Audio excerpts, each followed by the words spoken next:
updates to ranked mode, some gunplay adjustments, the return of the black market, and a little boom boom while you zoom zoom. All this and more as we dive into the update 36.1 patch report. First up, ranked mode is getting some major changes for Season 36. Ranks now feature 2 new tiers: Crystal between Platinum and Diamond, and Survivor tier for those who can manage to push themselves beyond Master. Ranked Duo mode is being added, while tiers and RP have been unified across party types and perspectives. Because of this, everyone's RP will be reset this season back down to 1500. And ranked playpoint rewards have been improved. So drop in, rank up, and collect your new rewards. In addition, we're also unifying your Battlegrounds experience between ranked and normal matches. This means you'll see the recall system, Red Zone, BRDM, and items like the Zipline gun and C4 in ranked. These are big changes to how ranked works. Be sure to let us know your feedback. Next up, we've got a couple of weapon adjustments coming your way. We've cut down the AUG's aim punch by roughly 50% and slightly reduced its damage, while the VSS and muzzle brake have been buffed. We'll be launching Gunplay Labs DMR Rebalance soon to test the reduced RPM and damage for DMRs. This DMR rebalance aims to strengthen the unique characteristic of DMRs and better differentiate them from SRs. So make sure you drop in and let us know your thoughts. PUBG's annual superstore, the Black Market, is making its return this update. Pick up a new Crafter Pass along with 4 classic progressive weapon skins and 6 chromas. Check out the upcoming Black Market announcement for all the details on how to grab these fan-favorite skins. We've also rebalanced the red zone a bit and added vending machines and destructible pops to Vikendi. And speaking of destruction, players can now toss throwables while driving and use handguns from the driver's seat in Watercraft, just in case you needed to add a little more rage to your road. There's a lot to dive into, so be sure to check out the patch notes for full details on everything. Update 36.1 is here, so stop by the Black Market, brush up on your ranked skills, and toss more out your window than dirty looks. We'll see you on the battlegrounds.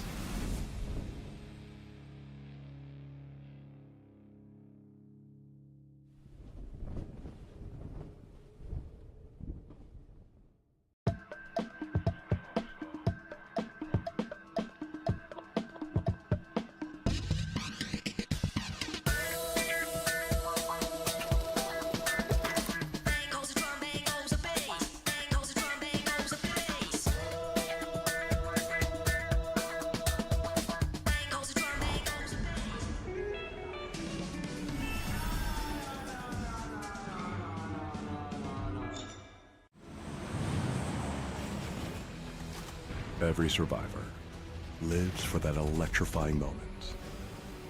One heart-pounding match. One unforgettable thrill. But survival isn't just about one match. It's about how far you'll go, how high you'll climb. Now is the time to discover something bigger about yourself. To turn fleeting moments into a lasting mark. No longer just a moment. It's your legacy.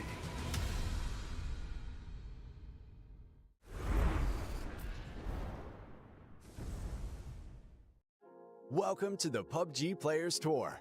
This year, we're introducing structured competitive play in third-person perspective mode for players of all ranks, levels, and ability. Here's how it works in EMEA and Americas. PUBG Players Tour competition is held in 2-week phases. Each week, you and your squad can compete in player scrims. Think of these as a great alternative to ranked play. Each day of scrims will feature a variety of maps, with defined team and lobby sizes to ensure a balanced best-of-3 rounds. Teams will earn points based on their performance, and daily leaderboards will track their progress. When the scrims are over, the top teams will qualify for the PUBG Players Tour Cups, where they will be joined by up to 10 invited teams, featuring some of the best players in the region. Players' Cup leaderboards will track team performances across 2 days of play, with the top 8 squads progressing to the final round of competition. Players Masters are the pinnacle of the PUBG Players Tournament. 8 teams from each of the 2 cups will engage in fierce competition for a huge prize pool in each region across the PUBG Players Tour season. And for times when a Players Masters isn't scheduled, you can still get your PUBG Players Tour fix with Super Cups. These work just like Masters events, where again, 16 teams, 8 from each of the 2 previous Players Cups, compete for a share of the total cash prize pool. Welcome to the PUBG Players Tour. You know the game. Be a player.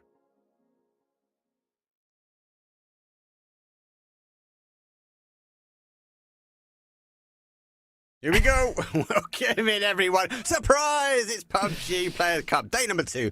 I'm Mark Powell, joined by the amazing Koro. That was a shock, straight on stream, no messing around. A bit like the breaks, mate. But we did a lot happen yesterday. It was chaotic. I still don't think I'm over that game 4 yet. It's still kind of running through my mind, and I'm hoping we're going to see the same craziness unfold today. I'm hoping we get it in doses, you know, because that last game was a little bit much for me. I was just sitting there trying to figure out what was happening, trying to put an analytic spin on things, and it wasn't really working at all. That's always a bit hard for me, you know. I try to put things into numbers and make them make sense, and that game did not make sense to me. But we had 4 really good games yesterday. We're looking, I think, at 4 better games today, right? Because people are figuring out what's going on. They are figuring out how this works, what the new format's doing, all those things, right? Yeah, I think that's definitely worth a mention. We are still figuring this out. So for those that didn't join us yesterday, we had 4 games. It is a best debate. So we've got 4 games again today. We're going to play each map once, and then we'll crown ourselves the champion. That will take the lion's share of the prize pool. For those that didn't catch it yesterday, obviously, just imagine half-price chicken, right? So we've cut all the rates, the rewards when it comes down to placement. So for a win, it's going to be 5 points, and obviously 4, 3, 2, 1. And then we are working on still 1 point per team, which does mean it has been explosive. A lot more teams and players have been chasing kills, and as a result, we saw 2 really consistent games there from Esports. And as you can see, I was sitting at the top of that leaderboard, but Geek done well, BB done quite well, but the big one for me was Storm on the Crest. They kicked off the day huge, yeah, and I think they ended like in 2nd place, just about. Yeah, so someone requests surprisingly good yesterday, and then we had some teams that consistently put a few points on the board. I don't think we were really excited about Eternal Fire, right? But they're still up here in 6th. And then we had a Twisted Minds. We started the day well, and then really, really fell off. We had a Na'Vi with a 1 banger game, and not much else to show for it. So a lot of teams struggling a bit with the consistency. But you can tell the big games, they are still absolutely huge. And even though we're essentially, we should expect much smaller games, right? Because we are just taking placement points out. We didn't add kills on top. We just cut the placement points down to half. Yeah. But still, a lot of double digits games here when you look at that scoreboard. Yeah, and other factors which I felt was a bigger impact. Obviously, the BDRM I thought was going to be huge, and we're going to see that playing around with that. We didn't even get the chance to see that. Obviously, we had a kind of a C4 flush moment. That was okay. The big one for me was the recall system, right? Yes, there's a potential of additional points, and I think you made the quote. I think we're seeing less than 10% additional, should we say? But even from this game here, don't panic taking the compound. They lost some players. They were able to get these 2 back to 4, and they put themselves in good placement a bit later on. Obviously not into the placement points, but they got the additional kills. So for me, I felt recall system. Everyone knows how to work it, but let's also try to figure out actually how much they can push it. And I had the opportunity to talk to the Esports guys, and I didn't clock this yesterday. Those guys were picking up chips if they couldn't get a squad wipe, and they're putting them in a car, and they were ensuring they were unable for that team to go back and recall those players. So even teams and individuals are starting to think quite cheeky about this recall system. Yeah, for sure. You want to deny it as much as you can, right? That's for sure a thing, and there's some creative ways to go about it. Sometimes the way to deny the recall is just to find that last guy and hunt him down, which is also something we saw a bit. Even at the Esports as well. I remember in exactly the Tego game, they had a bit of a scuffle around their hometown in the early game, and then they hunted down the other 2 to make sure that squad is wiped and that squad stays wiped as well. And then the other side of the coin is a duo getting wiped, coming back in, parachuting into Tego and just landing in the field without any guns in, I think it was phase 7 almost where they landed. I think the recall's only phase 5, phase 6, right? But it was so late when they actually landed that they were just instantly getting farmed by everyone around them. So, yeah, you can recall, but it's not like a golden ticket. It's not a given that it will lead you to success. No, you're right, and it goes both ways, right? As we said before, you're potentially giving up some points to other teams. Those kills we know that have been so crucial for individuals anyway, but it was all about the kills. Get the kills, you found yourself on the top of the table. It's really driving this aggressive style of PUBG. We saw some outstanding plays. We just had some clips there from Ainsley. We saw T-Bone obviously picking a 2-pack as well, but that Rondo game was really special for me. Yes, Freeside got the win at the end, but they were in a bit of chaos early on, but eventually these kind of two powerhouses between BB Team and Foot Esports started fighting. It gave them kind of a pass to a win. But again, I don't want to take anything away from getting a win. It still feels to me kills, and if you can get enough kills on the board, you're going to be standing a good chance, as I said before, to take this lion's share of the prize pool home. Oh, for sure.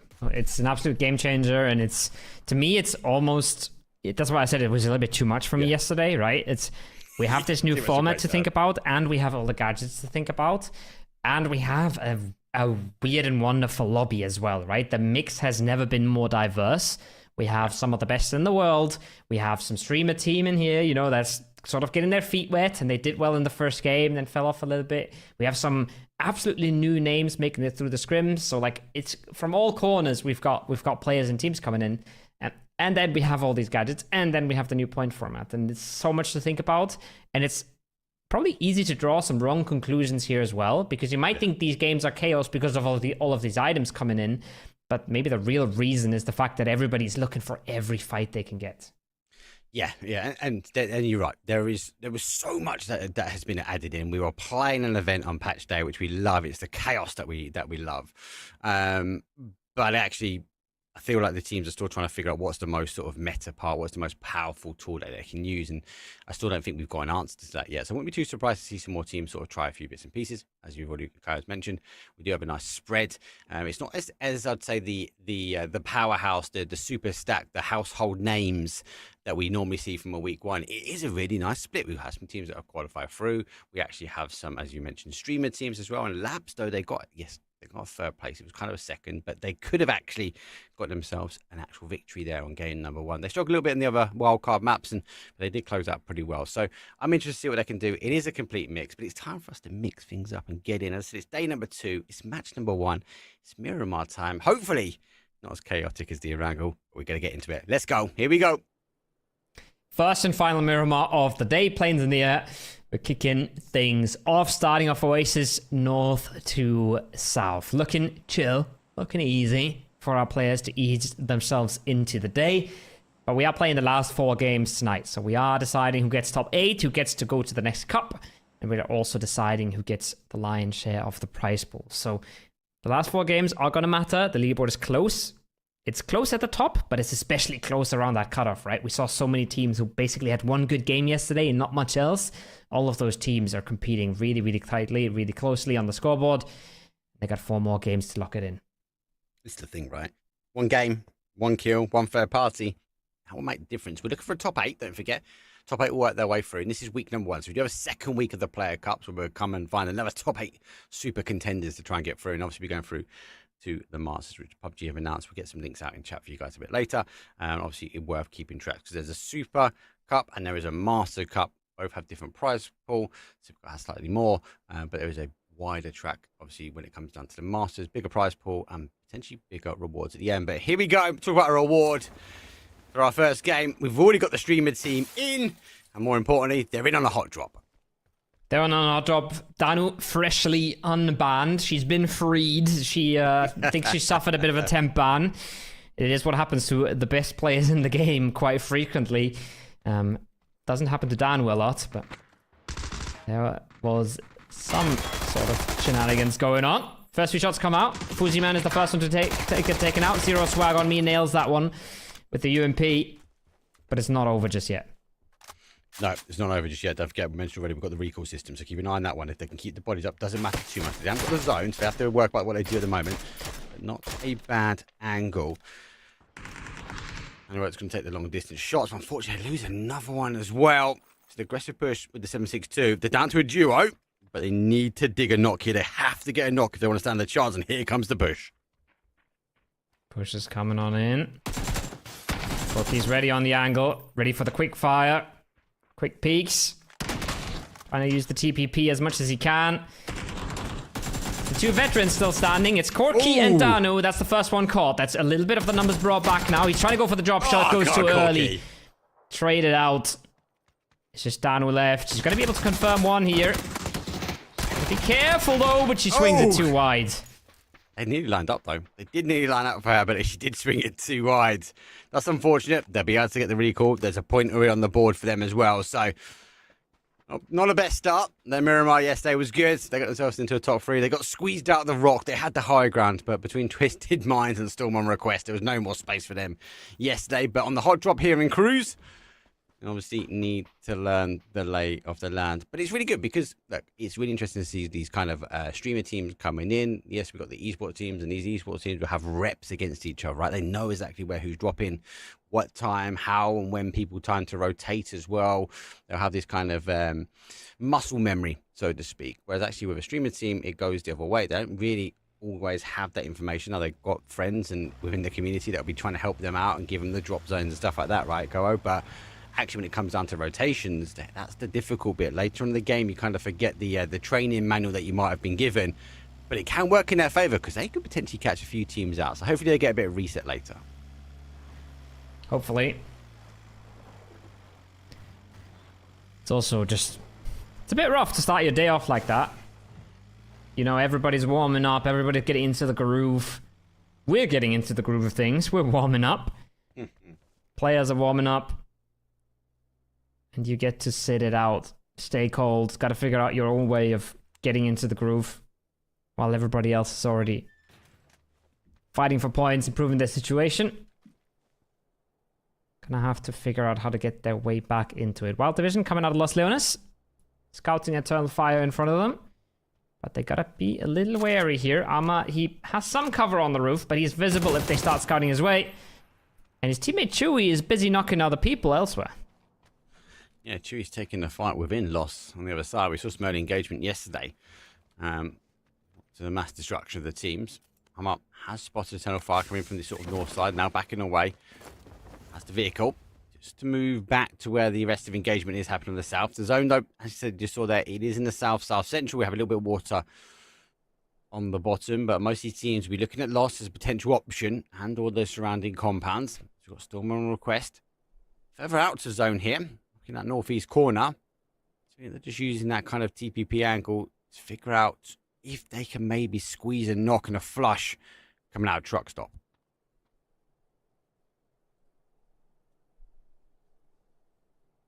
This is a bit of a special one because it's so isolated, right? He is sneaking out truck stop by his lonesome, trying to get something, trying to get anything he can. Nosferatu, that is. But if they all come his way, which they probably won't, he might even be in trouble. Foot now. Classic rotation for them. They don't hear a lot of shots here, so they just decide to blast on in, and Diffix does the damage, but not enough. But don't forget what he just looted. That man just put up Saiga. If they do breach into his building, and Scav does not get the opening knock, would have to be very careful.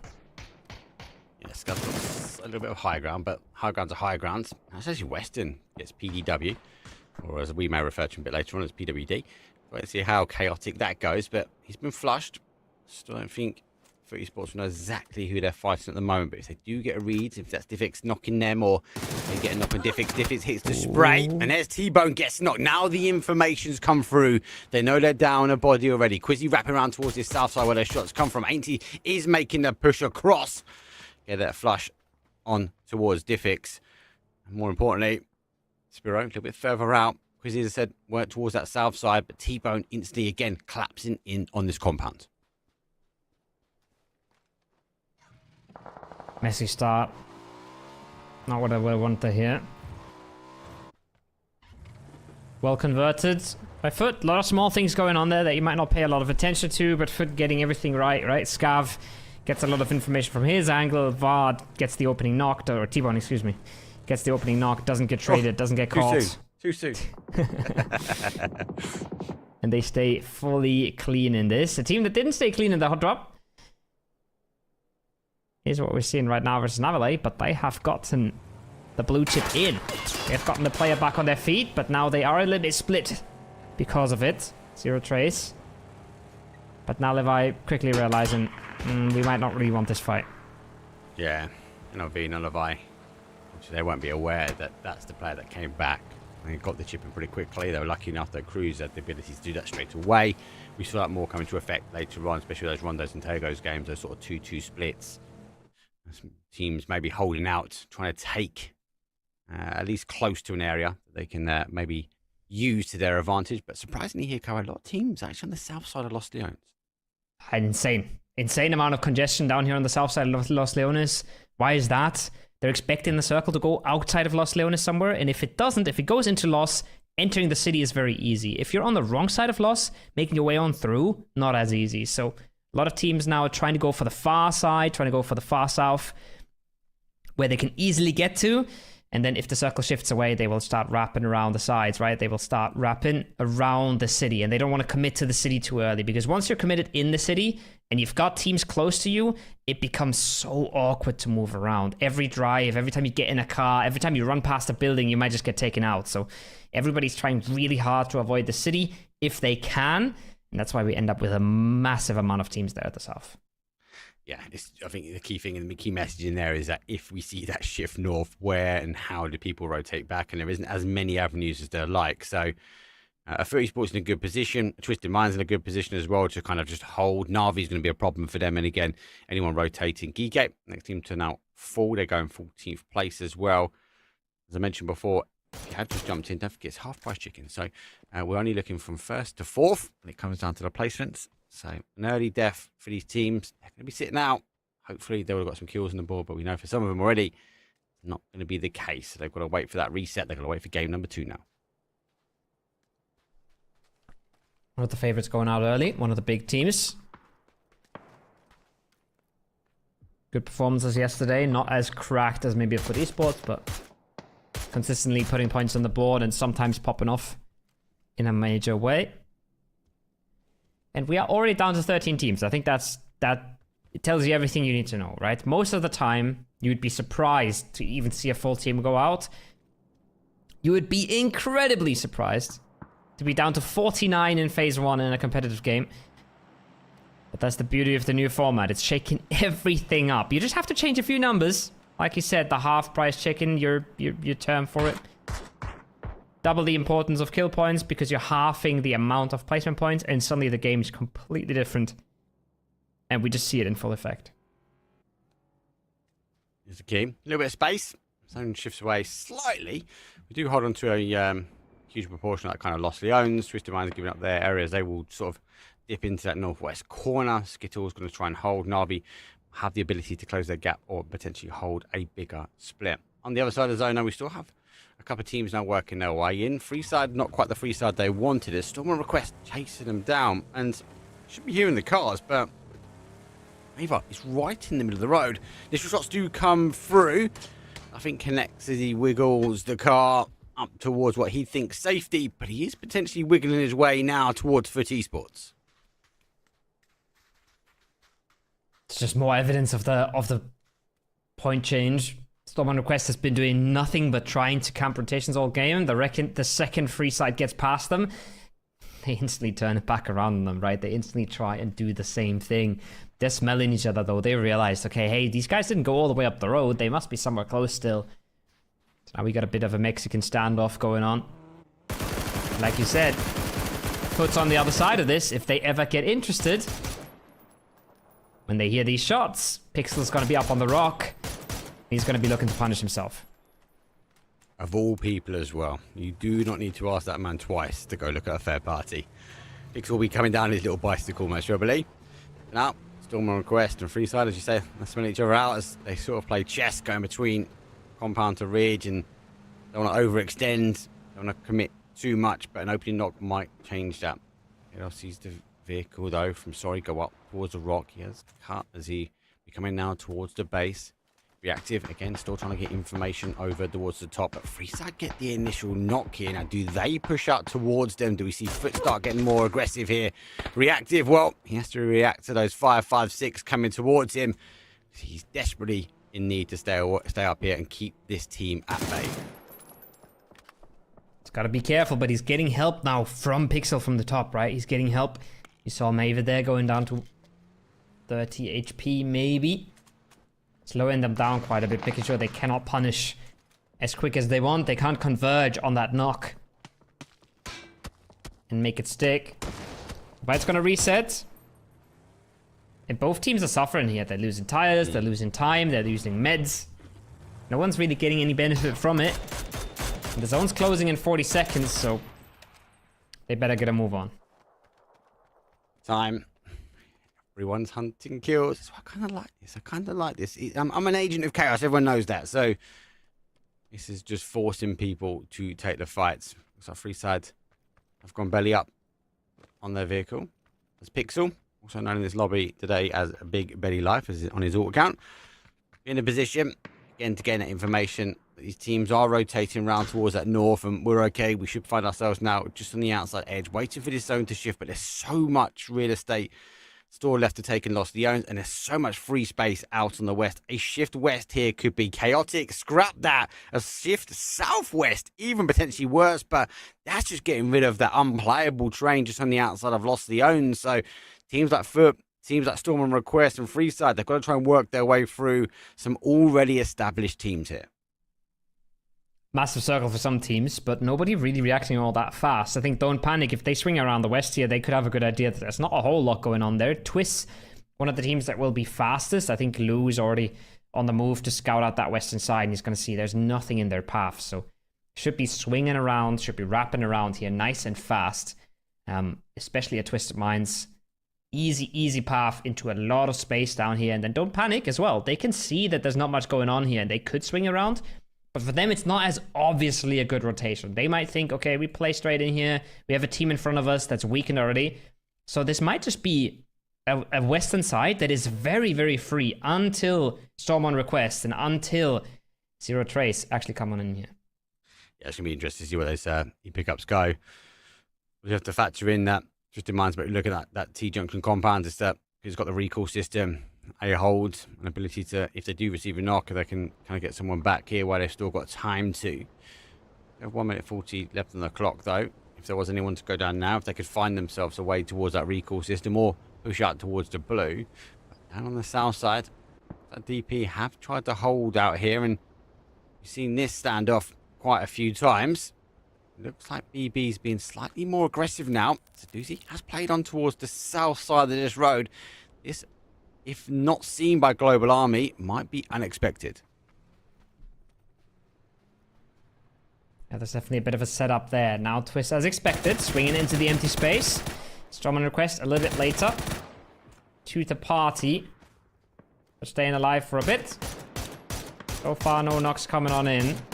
Just a little bit of damage. EP into the middle of the circle in phase 3 is always a big risk. Navilite suffering the consequences right now, but they are making a landfall. They are living with 2 for now.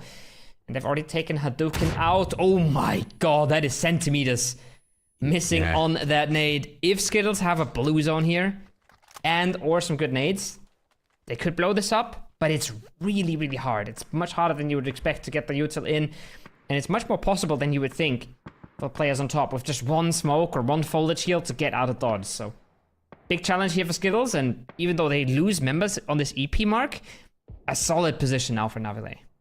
This is the thing, right? Skittles have got to deal with them quite quickly, because the later we go into the zone, they're not going to be able to sort of play on the outside, be aggressive, cause some issues to them. They kind of got to team up, make sure your enemies of enemies become your friend. That shift again back to another southwest here. So we are losing that loss. We are losing that EP gift on towards that roof. And Navi already understanding there's no one down in that southwest corner. They've got moving. They've got shifting already. Twisted Minds will be doing the same. They'll be following out. But a lot of open terrain, especially on that west side. Open fields. It does recline all the way down there. So there's a couple of solo players I find a position to sort of hold out, but Storm and Request, early rotation for them, getting caught, getting denied, should we say, entry from Freeside, might actually be favouring them. They've got some innovation. They just need to start now picking some kills out.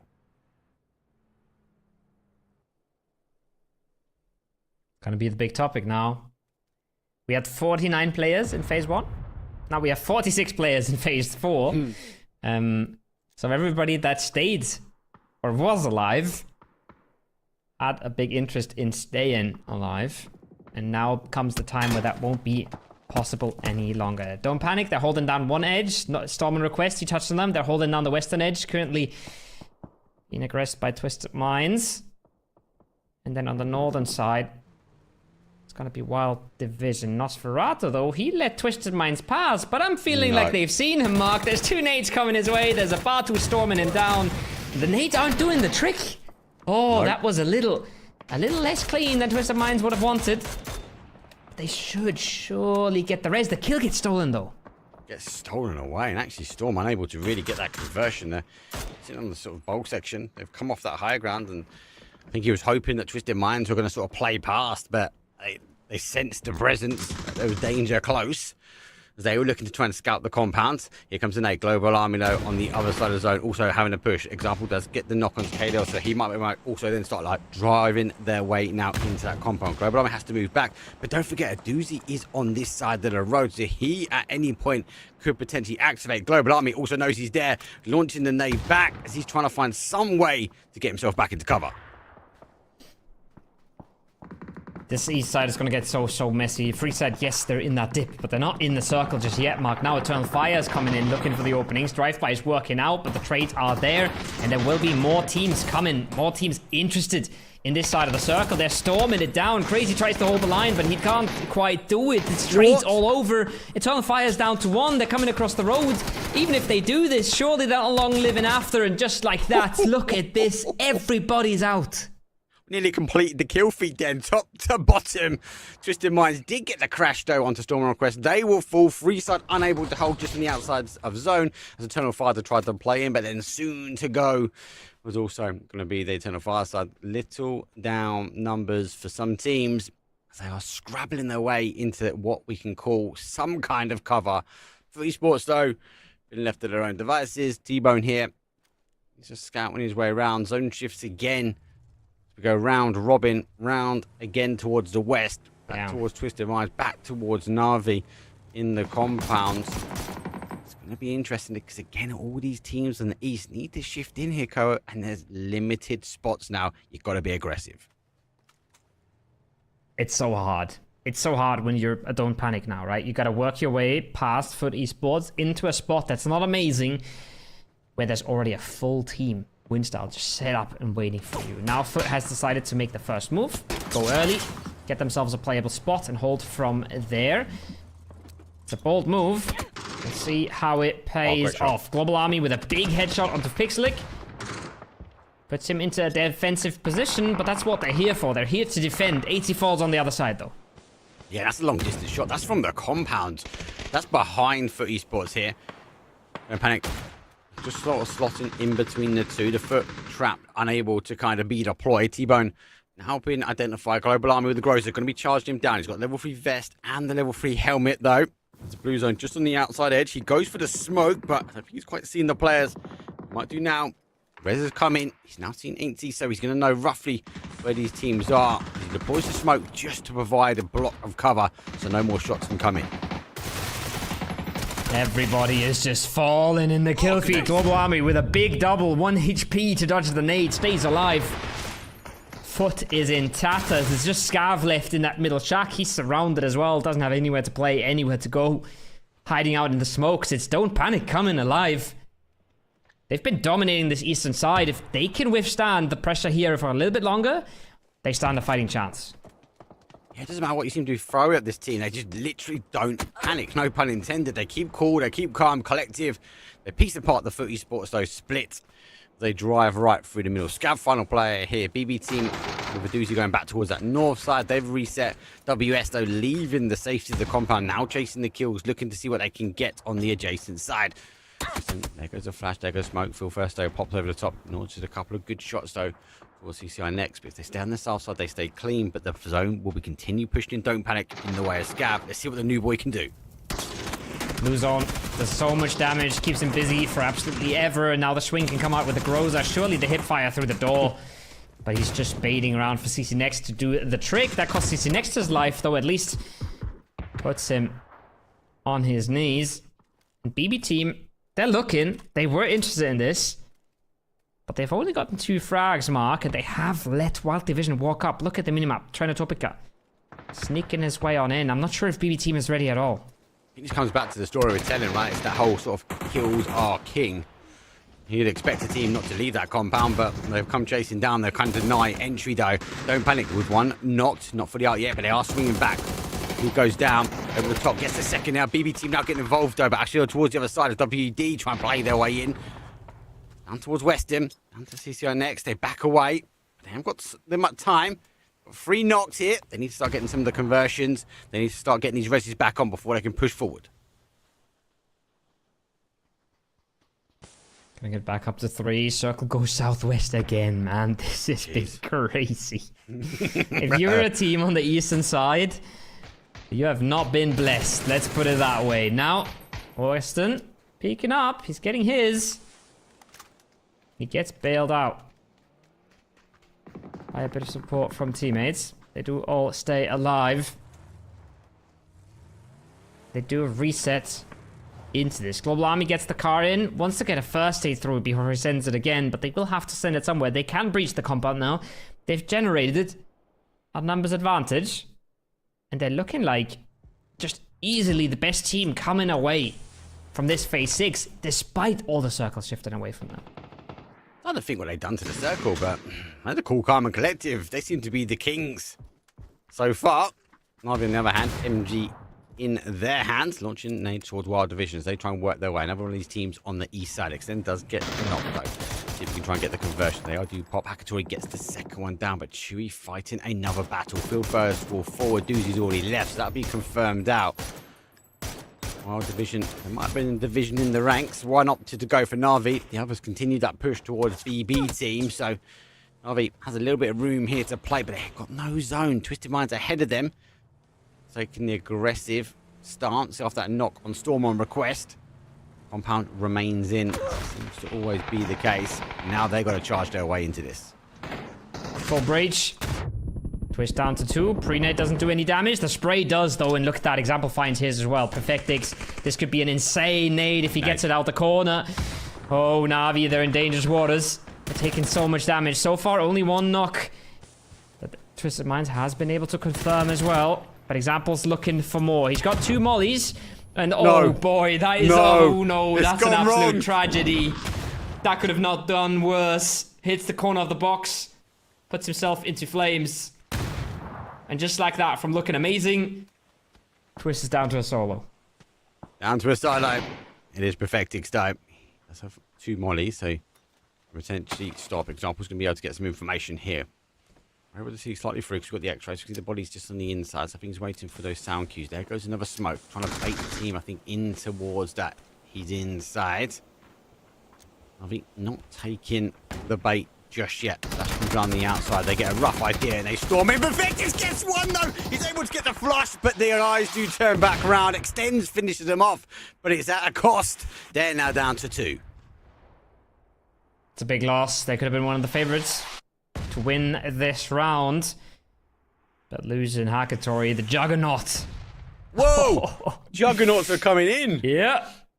That's a second knock as well. They got to get that res immediately. They don't have a whole lot of time. 26 seconds as the phase moves. There's no other mortar coming their way. But it buys a bit of time here, and it's actually quite relevant. It's an easy res for Na'Vi, but the time that Don't Panic is buying with this, they can use to clear out the dip and get some space for themselves. So it's not a gimmick at all. It's an important knock. Yep. Yeah, it might have come with a bit of luck. With a bit of trigonometry, should we say. But it has given them the information, allowed the ability for them to sort of look over the top. I didn't see that far into the dip as Chewy gets a quick confirm. It's a 2 versus 2 versus 1. EV team do go down. It's allowed Global Army into this car fortification. I don't think he's going to be seeing any more of those vehicles. But Chewy, at least for now, gets another point out for an area. Don't Panic didn't capitalize on scouting. Weston might still get the spot from the top, though, in a second here. You can see Chewy, he's dancing. He's trying to avoid all the angles at the same time, but he also wants to look. And he can't really help himself. He can't stay still. He can't stay put. Because he knows he has a lot of different angles to deal with. Weston also doesn't want to overpeak because of Na'Vi. If he gets too exposed, if he gets too open, Na'Vi will put him down, and Na'Vi is still the bigger threat. So everybody's going to pump the brakes a bit, slow down, reconsider their options. Because everybody's in the circle right now, a lot of them are feeling like they might as well wait out the 30 seconds until phase 8 comes in. Don't forget, you have just jumped in. Point system has changed. So for first place, we get 5 points, then it'd be 3. The second, then 2, and then 1. We still have 1 point per kill as well. So we are in the placement point section. When you see the logos appear at the top of your screen, the kills are king. It definitely feels like it since the update. Global Army, a couple of shots though. Covering fire is there. Ben's doing his job and he slams the car. What an aggressive play though. Ferris destroying the car, destroying their hopes, and he's going to look for the deny. They know every point will matter as they go running out. Winner chicken dinner is going to go in the way of Na'Vi. They held out in the end. It's only 7 kills. It's an aggressive start though for Don't Panic, and it felt like it was them despite them not having the zone. Every time they lost the zone, they had to find a new entry in, and every time they found an opportunity that they was able to put points underneath their belt. There's a ton to unpack in that game. There's a ton going on there, right? Don't Panic. They're farming all game. They're scrapping their way through every single fight. While Na'Vi is playing a super quiet game on that western side, picking up a few kills here or there, but not nearly as aggressive. Yeah. And then in the late game, as soon as Na'Vi see that phase 7, they start putting the smoke wall out. They realize, okay, we're going to have one guy holding, one guy making the play. And they show their class in the late game. And they outclass Don't Panic in that situation. But I'm not sure if that was worth it in that sense, because Don't Panic got 12 frags, right? So they must have gotten more points than Na'Vi that game. And it's going to show that, yes, I feel like Na'Vi played that in the old super format. They played the better game.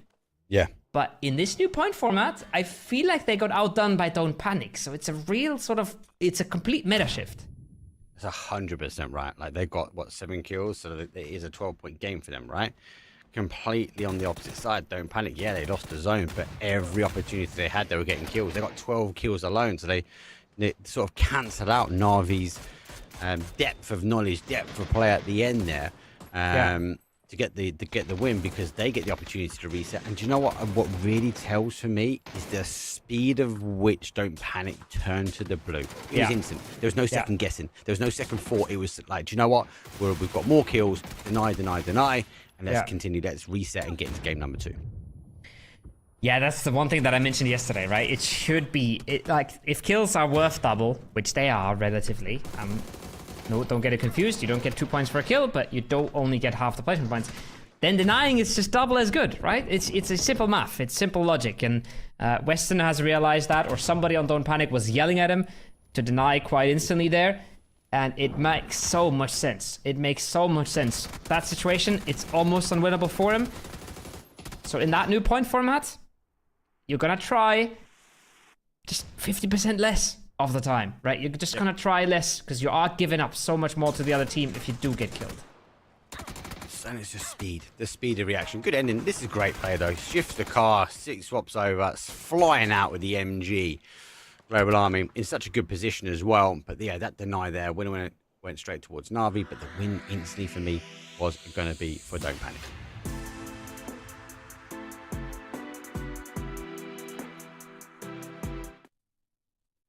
Ow! We're here. We're good. We're back. Surprise. We're getting you guys ready for the break, but we already showed you what's going to happen in the break. You know, there's a little countdown there. Guys, we have 3 more games. That was the first one. It was explosive, some might say, but we have 3 more games for you coming up. The players are already getting into the lobby. We're not going to make you listen to us yap any longer. Short break, and we'll be back with game number 2 in a bit. Updates to ranked mode. Some gunplay adjustments. The return of the black market. And a little boom while you zoom. I wasn't sure if our mics would still be on. I guess they would have been, right? 36.1 patch report. First up, ranked mode is getting some major changes for Season 36. Ranks now feature 2 new tiers.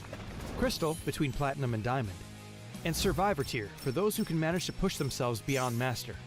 Ranked Duo mode is being added, while tiers and RP have been unified across party types and perspectives. Because of this, everyone's RP will be reset this season back down to 1500. And ranked playpoint rewards have been improved. So drop in, rank up, and collect your new rewards. In addition, we're also unifying your Battlegrounds experience between ranked and normal matches.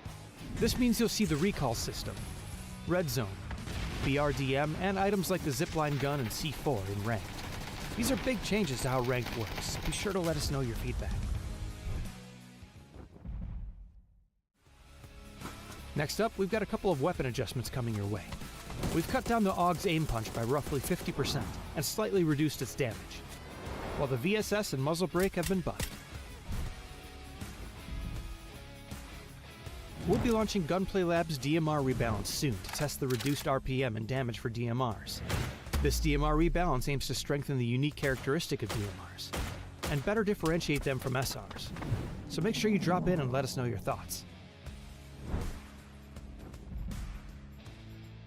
PUBG's annual superstore, the Black Market, is making its return this update. Pick up a new Crafter Pass, along with 4 classic progressive weapon skins and 6 chromas. Check out the upcoming Black Market announcement for all the details on how to grab these fan-favorite skins. We've also rebalanced the red zone a bit, and added vending machines and destructible pops to Vikendi. And speaking of destruction, players can now toss throwables while driving, and use handguns from the driver's seat in Watercraft, just in case you needed to add a little more rage to your road. There's a lot to dive into, so be sure to check out the patch notes for full details on everything. Update 36.1 is here, so stop by the Black Market, brush up on your ranked skills, and toss more out your window than dirty looks. We'll see you on the battlegrounds.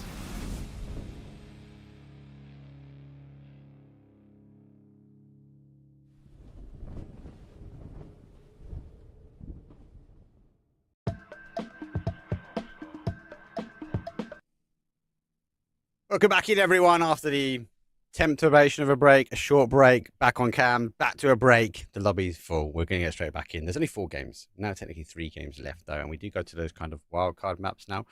As Tego, it's always been an interesting one. I kind of felt like that's when we sort of first see 4 play. We started seeing more of the recall, but for me, yesterday, it's the first time we really saw big 2-2 splits where a team was kind of actively holding the recall system.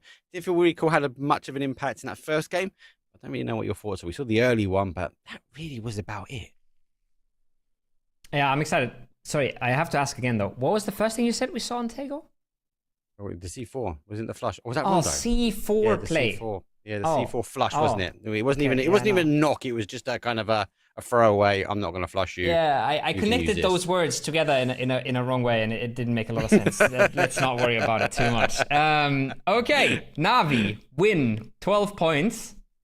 Don't panic. Second place, 15 points. New point system is in full effect. Yep. Mad. Absolutely mad. But good to see for me. And obviously a big climb. For sure.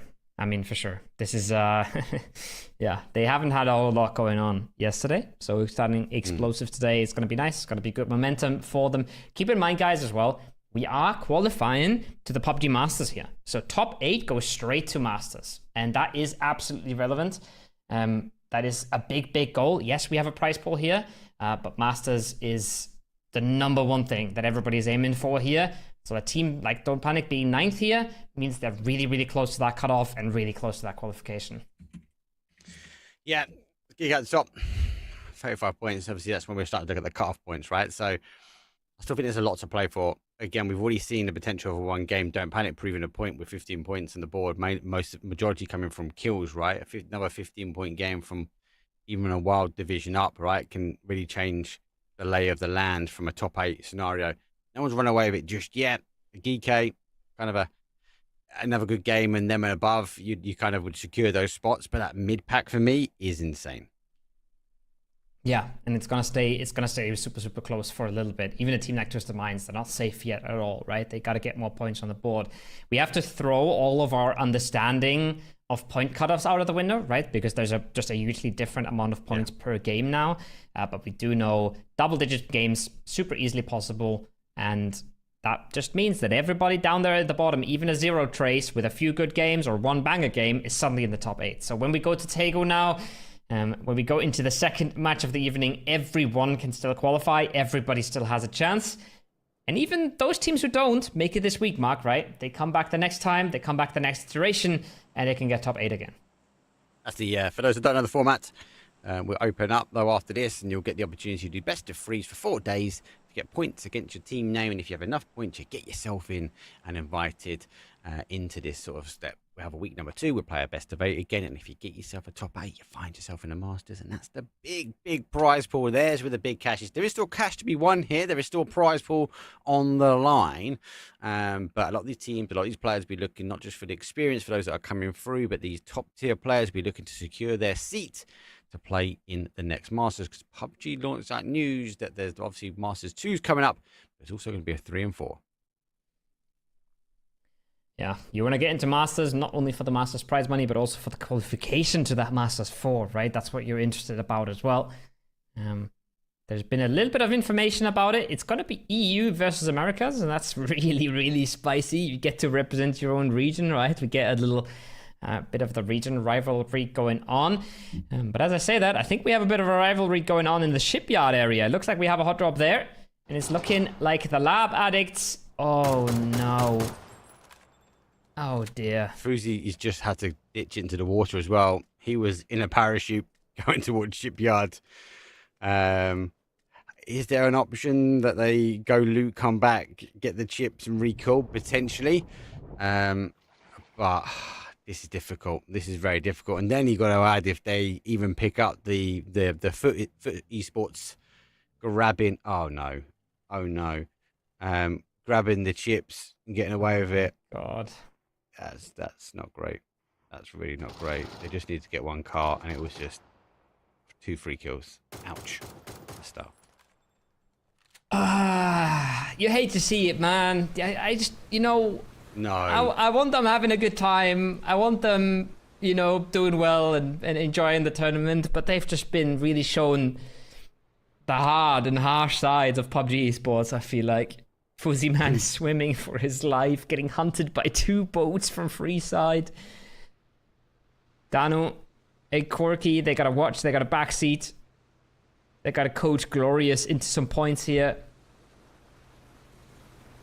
I think it's an amazing reminder for everybody watching that PUBG Esports is damn hard, right? You watch Corky, you watch Danu, you see them play. There was literally someone in chat at the start of the games who's saying, I watched this Danok D streamer, and I'm not sure if she's legit, because honestly, the shots she lands are a little bit suspect to me, There's people thinking these guys are so good, they must be cheating, and they're really just having a terrible tournament here. That's how good these guys are, and that's how much they're struggling right now. This is painful. We're watching at the moment. Freeside are using the boats, and it's quite hard to sometimes spot, even if it's just a head appearing in the water. So they're using the boats to kind of find the location, then they're going to jump out, go under the water. It's easy to see a body. Busy Man's doing the right thing. He's kind of not playing the norm. He's not going towards the hard cover. He's not trying to get himself to a location.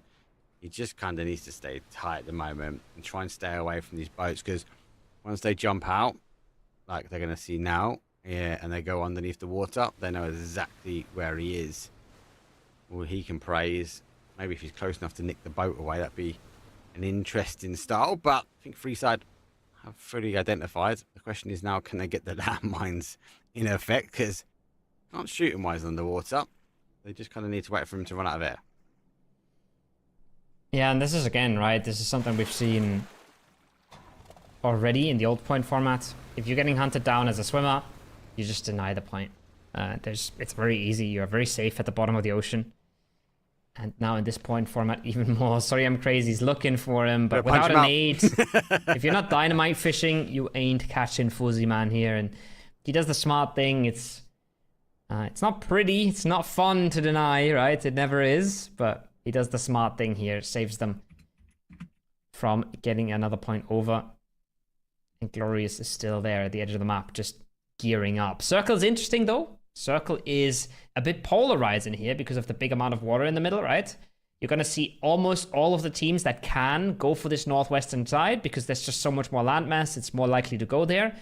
But some teams who have a good spot on the southeast, they're going to keep that and they're going to try and use that. And they will cross over later. So Na'Vi, they think their setup is good here. They think they can go for some frags, go for some control. They want to do that. I'm not sure how aware they are of Schiller. I hope they are. Because if not, he could do some funky stuff here with the compound. To try and hold. Schiller might try and catch these teams crossing. We know teams would like to play for this bridge a bit later. And we also know that teams like to sort of hold this one out, but mainly more on the other side, right? They jump over and they kind of hit in that construction site and wait for the cars to come over. So Sheila might be a problem. I think he's now just seen the body. See Navi, he is looking back towards the rest of his team. He just needs a clean opportunity to be able to get a knock, and then more importantly, a flush straight away.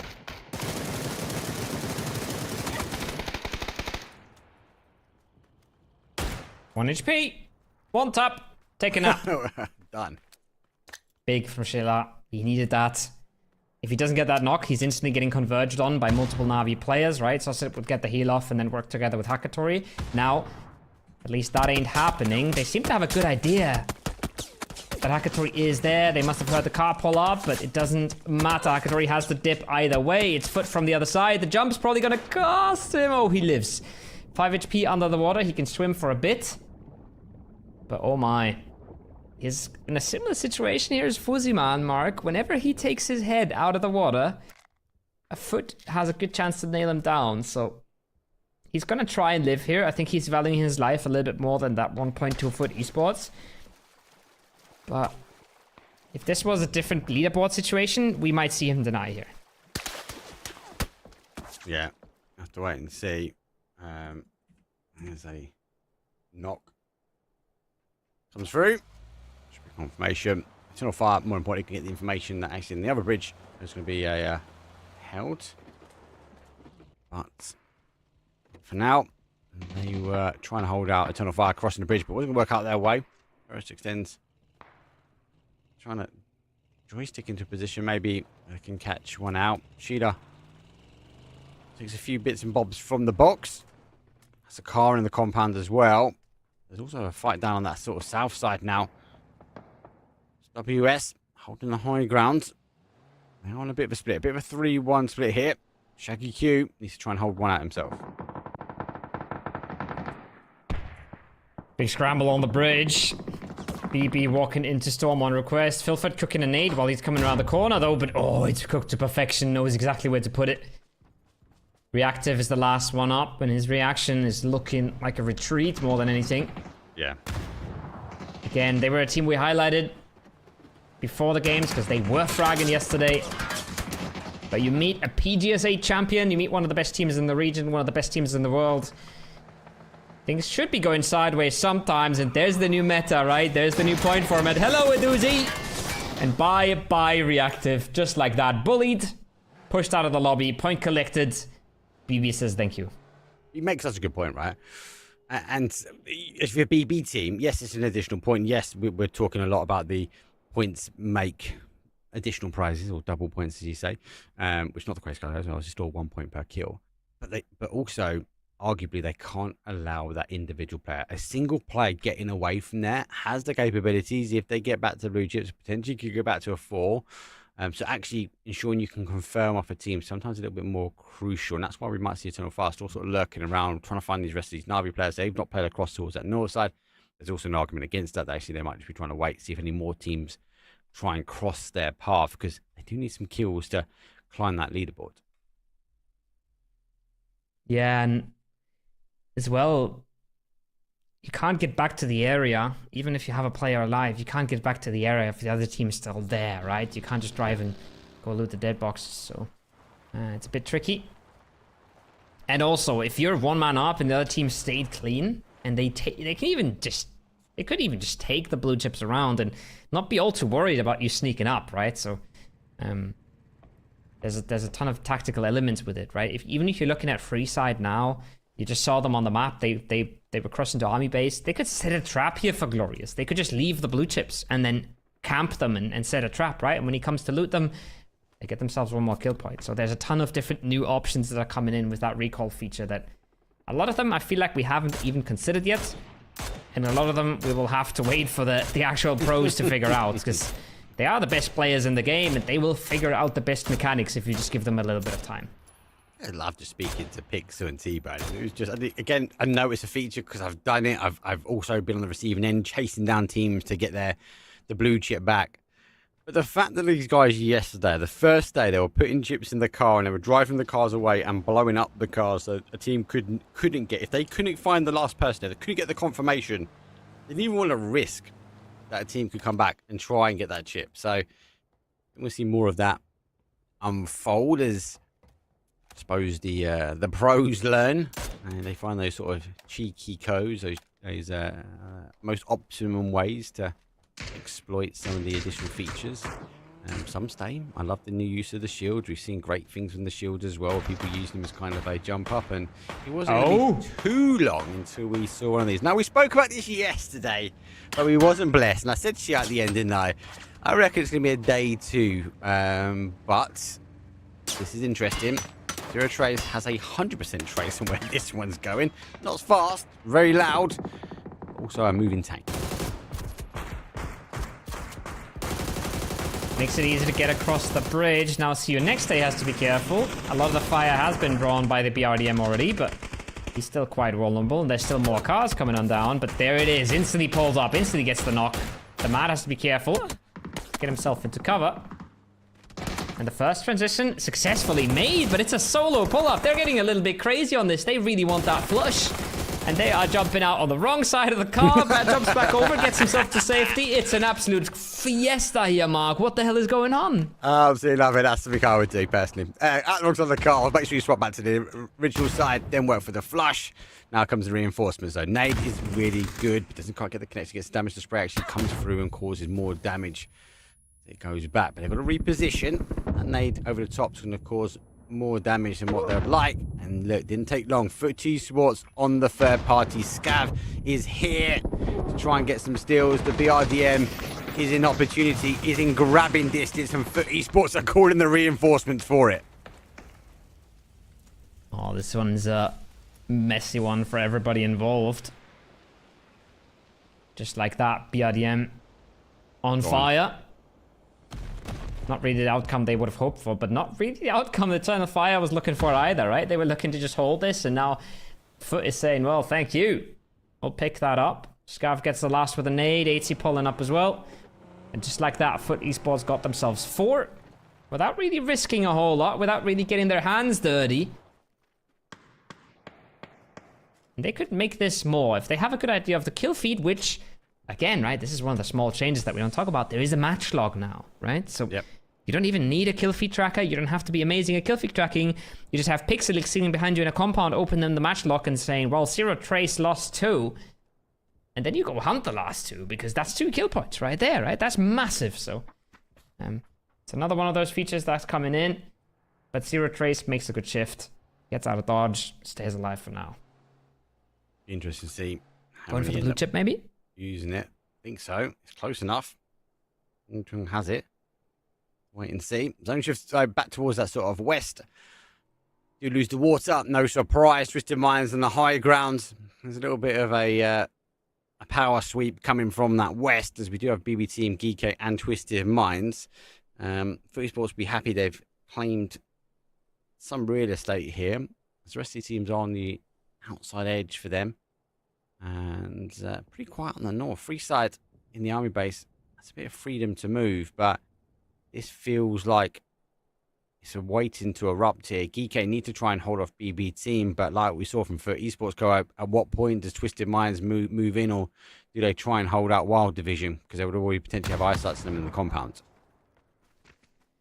Twisted Minds going to sit pretty. Their spot is just simply too good, and they already have Perfectix looking at a different team, right? So they're gonna wait this one out. But BB and Geeko, they're fighting for terrain here. They're fighting for a spot in the zone, and they want to make this work. Diffix first one that gets caught. Bit of damage comes his way.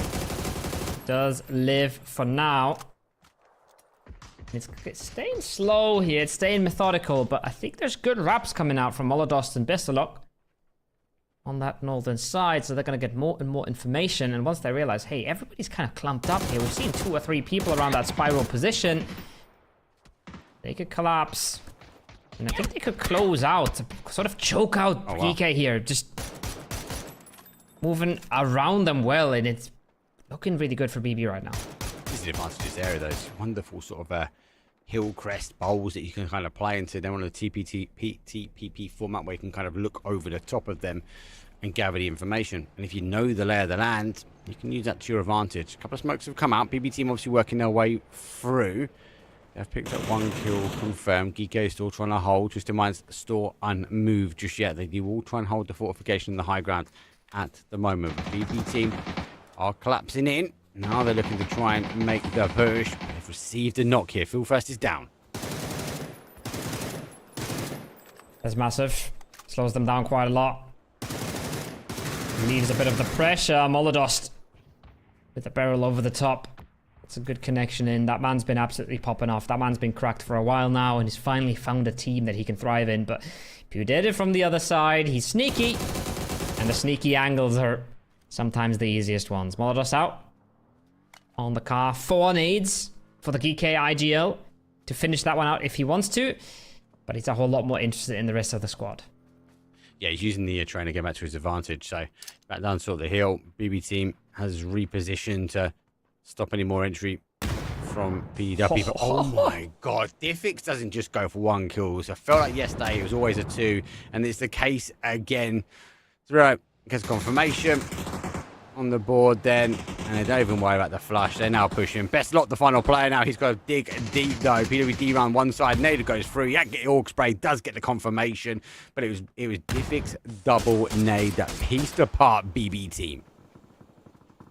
Could argue it was Pudetta as well, right? That flank, that knock, turned the tides around, changed the momentum completely. So both of them working together. It's really, really good to see when your IGL can make the cover plays as well, make the impact stick. Not just call you into good positions. Southern side is looking messy right now on that map. Why is that so?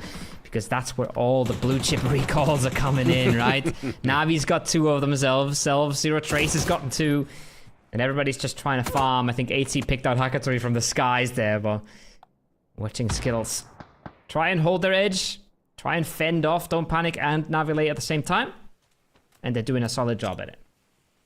It's a solid job at the moment. Skills, watching a nade forward. Wide run from Yung Chung out from the blue. I'll be able to help just at the moment. He's 3 on the hold. It's a bit different than the other side, this ridgeline. A lot more flatter. Not as much to play. There are still opportunity here for Skittles. They just need an opening knock. And now they've seen player has snuck right up onto the doorstep. The head's exposed. The shot comes over. Free side helping hand. It is going to be Zloy. Gets the opening knock on this one. That's what they need. Now they can kind of start breaching their way forward towards the zone. It'll be full charge, but it'll be cautious though, because Free side on the north has exposed angles on it. Time is ticking as well. They can't take forever for this fight. Gotta close it out as fast as they can, so they have a chance to move into free side. They have a chance to move into the zone somewhere. Doesn't help when Sloy shoots you in the back, but Alpaca turns it around, gets the better connections. He can get the first aid off now, and he's not going to take as much blue damage. As Sloy is on the other side. Hadouken as well. Hakimari, they're stuck deep in the blue. It's phase 4 at this point. They're in deep, deep trouble here. They are. Just in mind, still not shifted. They are see watching their position. But talk about positions. The other side's the same. Free side. I've seen the team rotating their way around. Skittles providing them pressure. As Lloyd goes down towards zone. Be cautious. Navi get eliminated. 10th place for them. Aggressive. It's going to be a fight for the outside edge, but it is aggression that is needed. Kills equal the points. He charges forward. Sorry, does get the connection at the end. Now he's trying to figure out where the final players are. He's looking, guessing, wondering where he could find anything. Alpaca tries to make a run for it. Tries to find a timing to get more center. Foot on the other side. Suffering some casualties, but staying true in this. Staying 4-man up as well. You know, they say they're just having fun. They say they're just fragging out, but it's working so well right now. And when you compare it to a Na'Vi, a Twisted Minds, right? It's not like they're in a free lobby right now. It's not like they're just farming some teams who can't stay up to their level. They are just better than everybody else in this lobby right now. there's a couple of advantages, right? And I do speak highly of Foot, right? But with Pixel on the team, he's definitely one of the players. There's a few that are out there. Chris is the same for me as well, right? That a patch comes out and they're kind of these guys that will just try and figure out what is the fun out of it, what's the way we can kind of maximize the output, and as a result, this is what we're seeing. We are also seeing the labs. They have been able to keep bodies up in the end. Down to one now. Corky, the bolty action, the VSS was a massive impact. We saw that with the update yesterday. It was actually T-Bone that got the knock and the flush with the VSS. Corky, the bolty action king. So what he can do now, he's sneaking in behind Freeside, but he's got to be careful. Phase 5 sting a little bit, and he's gone to the ground, which means he's going to go out. No meds on, 6th place. Store, no placement points. Don't forget, guys, one more team to fall before we start hitting the placements. And Batalions, he's got links in his hand.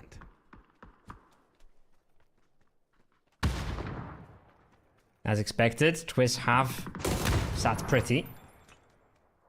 Now the challenges are coming in. The challengers are approaching, and Batu has a lot of them in his sights right now. Fully alone as well. He's got to be a bit careful. And I think they're going to retreat from this. But as I say that, he's getting reinforced. And Twist is just playing this 2-2. But again, look at the minimap, right? Look at Pudede and look at the flank. He's doing it again. This guy, honestly, I got an insight once into his Discord where he's literally mapped out all of these esports maps that we play. Every dip, every crevice, everywhere you can park a car, which way you park the car. I'm sure you've got the same. Go out, you do your coach him. Twisted Minds looking to try and deny big brains here. But example, Catch is so crazy trying to be king of the castle. Example says no. This is my pedestal. I will hold. Kill confirmed. Freeside still outside, though. They still have to push forward, but they've got to push forward into Twisted Minds, and that opening knock, that might be the difference. Yeah, that's bad. They spread themselves so thin that now any knock really comes back to bite them. Samples on the push. If he finds just a few pixels there, he gets that knock, but doesn't quite spot it. Comes over the top, and he's better. That's not news. That's not surprising. He puts one down. 3 for him in the game, but he's lost 2 teammates meanwhile. And yes, they've now won the fight, but Geeke is not going to wait around and wait for these reses to come on in. They're activating right now. They've activated. They are charging forward. Behind the placement points, though. 4 teams up. We've got 4 versus 4 versus 3 versus 3. Numbers not always the advantage. They are sort of piecing apart the numbers as they unwind the jigsaw that is Twisted Minds. For another knock. Age goes forward. Tactics repositions as well, looking for that wide wrap. I don't know if he's heard the sound cues on the right hand side of him. Spiro just in wait, but doesn't have to. Example, he's got the MK in hand. He gets Quizzy knocked, and they need to reposition. PWD tries everything he can to get there.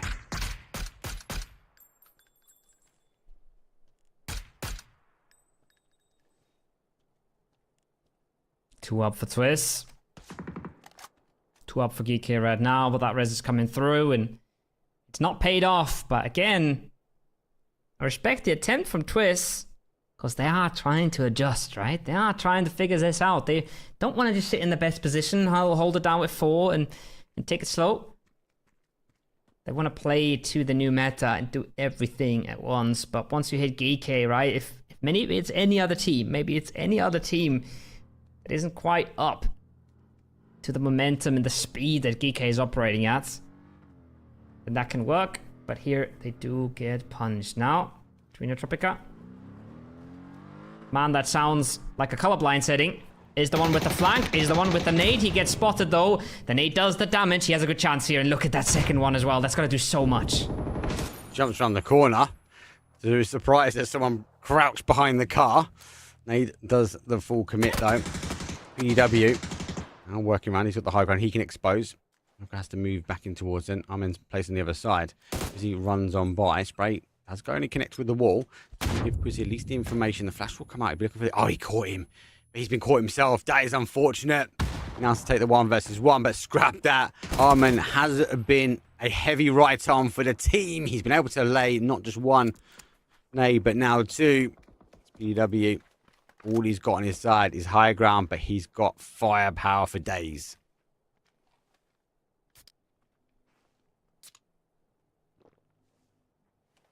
He wants to isolate that as well, but look at that double nade being cooked. Oh, it's looking good. He's so smart to back away from it as well, though. He's so smart to be not staying in the same spot. More nades come in now with the first nades come through. He's got a 3 vest as well. That helps. And he's going to cook another first nade up here. He's going to probably let that first one slide. And hope to convert onto the second. But now the angle's no longer available. Now Foot's been alerted to the situation. And Pudede is in deep, deep trouble. Smoke will come out. He might live another day, but so many of his angles are excluded and nowhere for him to maneuver anymore. 3 for Wild Division, 6 frags and counting. But for Esports, they're well in the double digits by now. Storming ahead. And it was a storm to the higher ground as well. So I claimed a lot of zone, but he's on the kill feed. Denied Twisted Minds. Another placement point though. But again, we saw yesterday from Twisted Minds, good game style. From Foot Esports, those last 2 games, we saw huge amounts of aggression when it come down to zonal control. Unfortunate for 1 win. They get the last game of the day, but see what they can do now. 14 kills here, Koa. You take away the half-price chicken dinner, mate, because you're taking games home for days when you've got 14 kills against your name. Whoa! That's a Lynx. Itchy's not fully aware, though. He's looking for a flanker on the right, but he doesn't know that Trinotropica is already that close. If Trinotropica exposes himself, though, and I think he's made steps, right? I think he's heard him now. Itchy knows. Sort of knows. Has a pretty good idea. Pixel gets his flush. And the more I watch Itchy, the more I'm unsure if he really knows. I think he might have just been guessing, but now the game's up. Now the game's up, and Trinotropica, he's not in the zone, Mark. He's got to move here very shortly, and he's got 80 and Scav holding him out. That's not a pretty sight. No, I think you're right. I think he hit the sound cues. He didn't know exactly where he was, especially when he's peeking over the top using the angle to his advantage. 80 now knows, and he swaps over to the org. Headshot will stop him finding a way in. Then it's down to the final player here. Wild Division, only 1 remains. 16 kills, maybe to soon be 17. And a couple of change with 5 points if they can convert the win. Wild Division, no. Looking to try and stop that. Now he's making a run, but he has been spotted by Pixel. Great spray with the M249. It's a swing on the other side of the tree. It's clean. Pixel, big Betty life though. 17 kills. Insane game. If Foot Esports have the area control, they've been so well to convert to a victory, and they do it again. But take away the victory win, the additional 5 points. 17 kills is huge. They're already storming ahead when it comes down to a leaderboard. That's not what you want to see. I mean, if you're for esports, that is what we want to see. Yeah, but true. yeah, it's crazy. I mean, it's crazy what they did this game as well. We saw them in so many different fights, so many different scenarios, and they came out cleanly out of all of them. I'm not sure if they used a single revive, right? I think they literally just stayed clean out through all of them. So massive stuff coming out from them. I think Danu skinned that car instead of putting Corky in, I think by mistake, right? She hit the interaction key, but Style points. It wasn't the interaction she was looking for. And yeah, it's a rough start to the Tego for the lab addicts. And it's a good start for BB. It's a solid end for BB as well, right? They get a good bunch of frags going. DK got a good bunch of frags going, but I mean, Foot just completely stole the show. Yeah, 2-2 split there. We saw the BRDM come in first time. We knew it was going to be today. Had to be today. Someone try their luck. Ifix, though, 2 for the price of 1 with that Kobe. That was good. Sorry, I'm crazy. Always finds himself in the kill feed. Strong games for them. Unfortunately, they're unable to get held out. And big shout for the Labs. They got that to 2 and they're able to find some way into a late-ish game. But caught a little bit for zone. But it came down to the technical hold from Wild Division. Then Foot Esports, though. You saw them charging at this point towards Twisted Minds. It's a good ending. I do like it, but it was all down towards Foot Esports. I do worry when you see them take up so much terrain. The big question is, if they're punching their ticket towards the Master event, can they do the same with a huge stack of a lobby? Gonna be super interesting. They've gone through the laps now, though. They've gone through enough laps. Even just on these first 6 games to probably lock in a first place, I feel like, right? That's the speed that they're going at. So crazy stuff from them right now. Crazy stuff from Foot Esports. We're going to have a look back at the scoreboard in a bit when we come back. But for now, we're going to go to a short break. 3, 2, 1. Sure.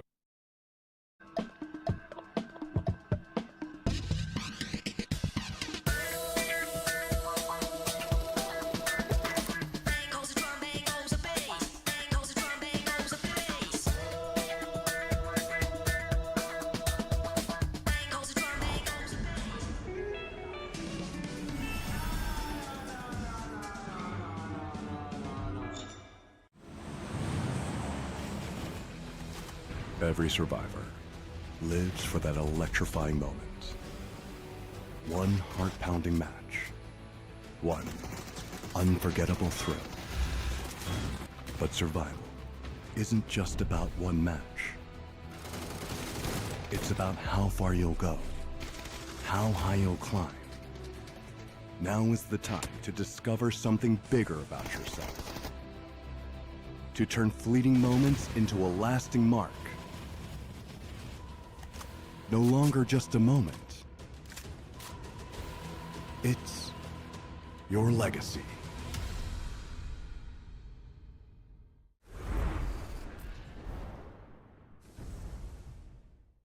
Welcome to the PUBG Players Tour. This year, we're introducing structured competitive play in third-person perspective mode for players of all ranks, levels, and ability. Here's how it works in EMEA and Americas. PUBG Players Tour competition is held in 2-week phases.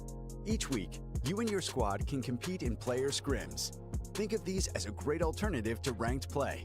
Each day of scrims will feature a variety of maps, with defined team and lobby sizes to ensure a balanced best-of-3 rounds.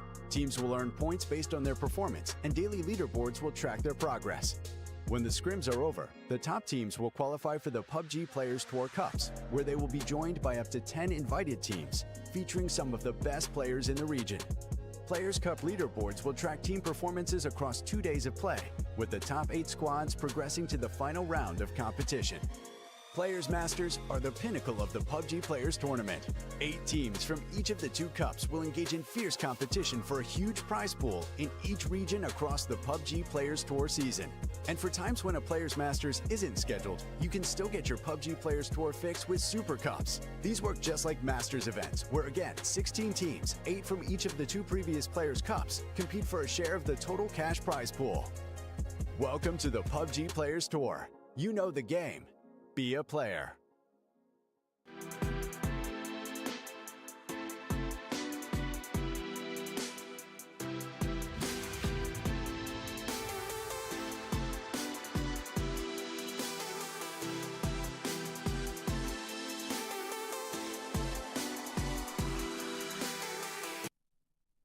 Two games done. We're back. The breaks, though, if you're new here, are super short. Why? Because we love it. Footy Sports love TP. We love TP. But more importantly, we want to see the points that Footy Sports have put when it comes down to the top of that leaderboard.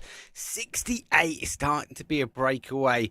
I've had 3 double digits, 3 single digit games, but there's points going on every single game here from Footy Sports. A GK could potentially stop. Arguably a BB team could potentially stop as well. But we're kind of, I know we don't draw the line, Koa, right? But these guys are kind of secure at this point. Oh, for sure. I also have to know, like, usually you would say 25 points in 2 games. That's doable, but extremely hard. But remember, we're only doing half the placement points, right? So GK winning a game isn't even that big. So big stuff for Foot Esports. The cutoff is where it gets really interesting, and it's super stacked there, right? 12th to 7th, or maybe 8th is super close. So a lot of teams still fighting for that 8th and that 7th place spot. And we're going to have to wait and see what they do. But we have a game on our hands. The Yap show is over. We're going to Rondo. You call it a wild card map. It's definitely a bit special. But it is a pretty normal playing path here. So we should have a conventional, normal start. At your condo, it's time to Rondo. It's the Oh northeast down towards the southwest. Let's go! Match number 7. It is a best of 8, though, boys and girls out there. So that means we've only got 2 maps. This 1 plus 1 more. You got to throw the TZ lines in every so often. Come on, I thought you was going to throw it in there. But yeah, it is quite a generic playing path, though. Obviously, there's no double flight paths anymore. So there's no more excitement when you're going to your condos at Rondo. But no hot drops just yet. Twisted Ryan's and Navi, a normal split. And lucky enough for this time, Labs leave it late, so they're looking for some safety at the very bottom in the southwest corner. The double plane path to me is actually a bit sad. When it came in, I was like, oh, okay, this is a bit random, because you can't know where everybody is, right? But then as soon as we figured out that you can figure out where everybody is, because you know who is in which plane if you do your homework, there's ways to figure that out, and all the really pro teams figured it out. Then it just became like a new interesting feature, right? And a new interesting shake-up to the very established drop spots that we do see in pro play. So I thought it was kind of cool and kind of interesting and kind of unique. But PUBG is doing that thing where they're trying to unify, right? They're trying to not make every map so different, to make it a little bit less confusing. Order in the courtroom, exactly. So they're taking that out, making it a bit easier for the newer players, making it a bit more easy to understand. I get that, but it became that little unique Rondo thing, you know? It's a unique twist you only get on one map. I kind of slowly fell in love with it, I'll be honest. You love the chaos. You're an undercover chaos agent. I love it. I did not know. I did not know that you guys could figure out who is in each plane. I generally thought it was random. So it was about the lobby slots. So the even slots, like slot 2 and 4, would be in the same plane, for example. That's how we figured it out. And then you would make drop maps according to that. So you would say, these teams are in your plane, these teams won't be in your plane. This is what you can do on a Western plane or whatever. You know, you can get pretty deep into the weeds here. And I think, honestly, almost all of the pro teams had figured it out towards the end. Not everybody. I think there was a few exceptions that didn't know that was a mechanic, because obviously you don't go telling that to everybody when you have a competitive advantage, right? But somebody leaks it, and that's why we don't have the double flight path. That is exactly what it is. 100%. Yeah. No, there's still things like that. You know, you mentioned something on the Miramar game, like you mentioned the unplayable terrain around Los Leones. I'll leak to you right now. There is no unplayable terrain around Los Leones anymore. Everything is playable now. So that's some information that's been in the game for many months, but there's still a few teams who don't know this yet. We had the pleasure of watching. Not the east bit. I know the south bit's gone. Not on the east bit, no. No, none of it. That's cool. Interesting. I'm learning. I love this. We're all learning with Koi today, people. Yeah. There you go. Insider Esports leaks. Let's go. But I was watching the Fuzz POV, you know, Fuzzface playing the qualifiers, and they had no idea. They were like, why is the circle not coming to us, you know? And then everybody in chat was like, well, all the pros were instantly sliding into his DMs, like, it's not working like that anymore. No. But there's all these tiny little secrets, you know, that PUBG doesn't, they keep them under the blanket, and they hope that nobody finds them, but the pros always do. Yeah. Super interesting. I love it. This is why I love casting with you, because I always get like the depth of knowledge. I'm just a guy that sort of gets excited when someone launches a nade at someone, but you get the knowledge, the depth. I knew about the south bit. I knew that because obviously I've seen so many zones like sort of run over the top of it. I was like, oh my god, around the cave as well and stuff, right? The cave ending. Oh, it's gonna be exciting. But I actually thought that east side was a shift away. But yeah, it makes sense. Because I kind of remember back to the game you're talking about. I haven't watched POV, but I do remember them sort of that side and the zone shifting again, west-west, but we also got heavy west as well that time. But for now, we have to go back to Rondo. And with the team sort of approaching their way in, Esports have been in the kill feed, but they are also chasing down because they've got an element. They can start bullying some teams now. They can start chasing down kills a little bit more aggressive. They play towards Na'Vi. On the other side of things, though, Skittles are working their way down towards more of a centralized compound. And as I said earlier in the pre-show, well, this was the first map for me where I kind of saw teams actively looking for a 2-2 split, but one of those 2-2 splits were in and around one of those sort of recall devices. So I'll be intrigued to see if we get the same again today. Will we see players play areas? And I know not all of them are solid cover, hard cover, so to speak. There are a couple which are in some interesting positions, should we say. But this is the first one I kind of saw a little bit more of a shift to play to the new feature. Yeah, but there was one that was really open. We talked about it, right? Southeast, in the southeast corner of this circle as well. We talked about it. This one, you know, it's so open in the field. You know, that's not going to be a good one. It literally got used in that game immediately. Yeah. So, you have the right timing. You have a corner of the map free, or you're just sending it with a few smokes. Even in a bad spot, you can kind of make them work. So it's really situational. And yes, you want to be in a compound when you're using it. You want to have hard cover around you, but with the right circumstances, some of these teams can still pull it off. Bato hits a tree. That's probably him just being on the map a little bit too much during rotation, just trying to draw some lines, figure out some stuff. But this is an uncharacteristic one here for Twist, Mark. They are a little bit late to the party. They've kind of given up the prio to other teams. But they're also not waiting on Hitch. They're still wanting to get something, get some high ground, get some information here. So shifting up the timings a bit. That is going to, you mentioned before the time, and some of these teams will know exactly when and where they sort of rotate to. So let's see if they catch any teams out. Skittles are sensing the danger from the dragons in the north. Eternal Fire slight a bit and do have a height advantage for them, but it's a chaos. Storm will request a team which we know are good for chasing down kills. Not really activated today, not really seeing the same storms we had. Wait and see what they can try and bring today, because they've got to try and salvage something. Remember, we are looking for that top 8, so that mid pack is still pretty tight. Teams can get in, but also more importantly, teams might drop out. PK in a bit of bother. Spyro is still alive, but Scav locks it down at the end there. Looking a little dicey. The barrel is not really the gun of choice to shoot players out of cars, even at close range. Now Pixel from range gives them the information. Hey, there's more people coming your way. There's another car coming on in. Diffix spotted. Diffix tagged down low. But Dizzy finds one. Not going as cleanly as Foot would have wanted, Mark. Nope. Hasn't gone as cleanly. He's down. Pixel's now been knocked as well. PDW. Sounds weird to say that. Navi is causing some third-party action, and I'm pretty sure PWD is in the glider as well. So the knock from the glider is huge. Yeah, he's definitely glider. Okay, he's going straight over the top now. UAV above. As he comes in for a crash landing. Scav right underneath. Danger's coming his way.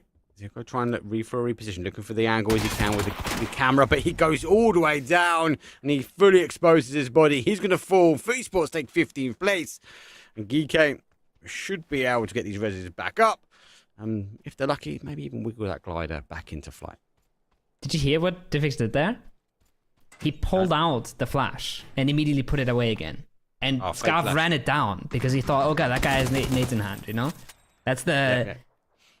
It's the classic util bait, but it's something chat can easily pick up on. It's something that you can do in your ranked games as well. You just pull out that piece of util and instantly put it away again. A lot of good players are going to try and run you down while you still have it in your hand, because they think you're cooking it, they think you're throwing it, they think you're lining it up, and they don't expect you holding the angle. So, well played by Diffix there. Not much to do for Scarv anyways, so severely outnumbered, but bit weird to see Foot get rolled like that, Mark, when we've seen the form they were in, right? They had the opening, they had the position, and Geek just cleaned them out. Yeah. Pretty quick as well. Pretty quick. And look, the gliders, I can hear it. It's getting ready to go again. Getting ready to go airborne. Remember, he did get the knock. There's a repair kit as well. In the hands. Storm on a request. A bit further afield. On the sort of west side, they are trying to find as much ground as they can. Twisted Mind's doing the same. They've sort of left the safety of 4 in the compound as they stretch a little bit further out, a bit further down the side of the mountain. Reactive. Might be reacting to the sound of the cars. As gathered the information for now. No need to give up the compound. A couple of shots will go towards Perfectix, but really connected. Only information given away. Wow. A little headshot comes out. Zone goes hard to the northwest, eliminating almost all of the water, eliminating much of the unplayable, but not all. Still have a bit of water in place. Still have 2 big rocks, right? Twist is on a big rock here. And then we also have a big rock east of Eternal Fire. So you would expect the zone to probably end up somewhere here in the middle. Or maybe, just maybe, it goes all the way to that northern corner, northeastern corner. I'm not quite sure. You'd have to look at a heat map to really know how this behaves. You'd have to pay an analyst to analyze zones. But I can tell you, it's not ending on Twist. And it's not ending on down panic on the water either. It's going to be a bit of a roll of the dice. This one.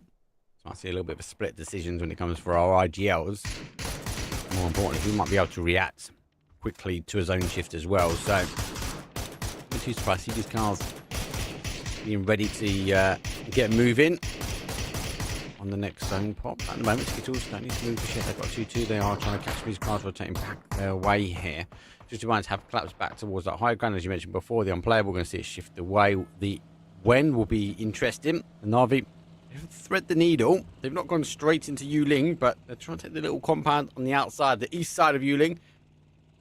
I'll give them some safety for now. Surprisingly, no more teams going for a full send just yet. Navi as well, they're going for the garage because they think it's a safer option, but they have realized now nobody shot them from Yulin, so they can switch around. Oh my god! What was that? Sorry about that one. See you later, hype. Jeez. Sorry, interrupted you there. No, I mean, I'll take that any day of the week. You interrupt me with a bolt shot, I am down. Oh my god. And the fact that he was moving and he shifted to the left, he preempted the turn as well. He connected it. On the other side of things, the Mad showing us the SLR doesn't get quite the connection with Quizzy. PWD looking for another strafing run. He goes to reposition the glider. Quizzy gets confirmation underneath as quickly as he can. But he doesn't quite get the full confirmation just yet. Here comes PWD, here comes the glider, he swaps to the seats, but he's taking some damage himself. He flies by, swaps to the seat swap, doesn't quite get the connection, and he goes down himself. Sheila unshifted though from the glider, but they're down to one body now. Means unfortunately for Geeky, they've got other teams pushing in. Making it a bit hard there is the Mad, but they take a lot of casualties there, Geeky, but the bigger problem is that they're getting third-partied now, right? Zero Trace, like you said, they're coming in. They want to punish. Spyro's way in the open. Uki can't decide which gun to use, chooses the barrel, connects a bullet, but there's a whole lot of foliage in the way, and Spyro is trying to get out of dodge as much as he can. Diffix getting peppered from the other side as well. Geeky, they've shown a weakness here, and the whole lobby is trying to punish them for it. Is punishing them at the moment. Zero Torrents got the ridgeline. You care much when you get these sort of the blue chips and reposition to a recall or play a little bit out of blue. There is one out to the east here, so they can maybe go back around sort of northeast and play on the outside. Zone shifts the other way, so maybe the temptation is to go for a full send towards the bottom, but Skittles have moved their way in. Where it goes down. Didn't actually take the shots. Lawyer thought he was going to pop out at the last minute then. Try and get Diffix, but maybe he's the carrier of the golden chips. And Skittles will take the additional kill. I've just seen the zone shift and I've realized I'm an absolute idiot. That was phase 3. It wasn't even the water shift yet. What was I talking about? All that hyping me up about, you know, secret info and insights and good knowledge. I can't even count to 4, Mark. I can't count to 4. Don't chat. Don't buy into this. He's double bluffing. He knows he's giving up some secrets now, so he has to actually. Oh yeah, no, we didn't get it right. Yeah, lies. Come on, with the big brain when it comes down to this. There's a few people in the community that know, especially when it comes down to these zone shifts. I'm not buying it, mate. I'm not buying it. For now, don't panic. They're gonna try not buy the push here from Wild Division. They take the ridge line. They're gonna be using the look over the top. So, you know, not a bad area. It is a hard compound to hold. You have this sort of this breach in this sort of southwest corner where it is possible, but perhaps 13th place and Harvey deny them any more entry in towards this zone.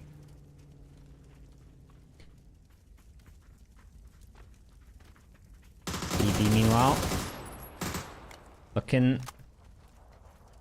a little bit under pressure here. That blue zone's good. That blue zone is Phil first knocked. Molodus spotted on the outside as well. There's still 3 man up here. It's still a push to make for Storm and Request, but if they just get that flush with the blue zone, they might be happy about it. Keidel gets it under his belt. They probably don't want to full breach this just yet, but just taking out one member there is a much needed pressure relief for them. It means BB won't be a whole lot less aggressive. Aggressiveness is the name of the game here, though. Freeside is coming in hot, but they gotta be careful. They're surrounded. Yep, they are surrounded. I don't think they've worked this out yet either, but they do need to get the knock. So they've received one. He is down. It'll be crucial now to try and stop the entry. Good hold, though.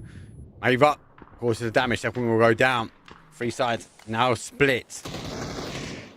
They need to try and control what they can. They've got to also hold the zone. Not really going to be able to come in for that third-party action just yet. Because remember, Wild Division played more towards that south side. They've more played towards that don't panic area. So Freeside get the opportunity now just to kind of reset, try and find out where these final 2 players are. They might even be looking for that one that's in the north. But more importantly, they're able to get the res in if they can. And here comes the Kobe from Crazy Luke. They don't know, though. They don't know about Nosferatu, Mark. They didn't know he was here the whole time. He steps up, gets himself his. Shouldn't be a problem, but you can see Lou, he's not happy to just stick that res. He wants to smoke it out, wait for some util to come on in. He's got Batu on the high ground, helping him out a bit. But any nade that comes their way might be disaster for them, and BB knows that as well. Other side of the map is blowing up completely. You look at that map, east, northeastern side is going to get so hot right now. 4 teams in an amount of space that is maybe good for one, if even. And look at all the players that have just come back from the recall system as well. Just flying around. 3 kills are in the sky. Na'Vi trying to control the compound. They obviously crashed into Skittles here as they were holding this for quite some time.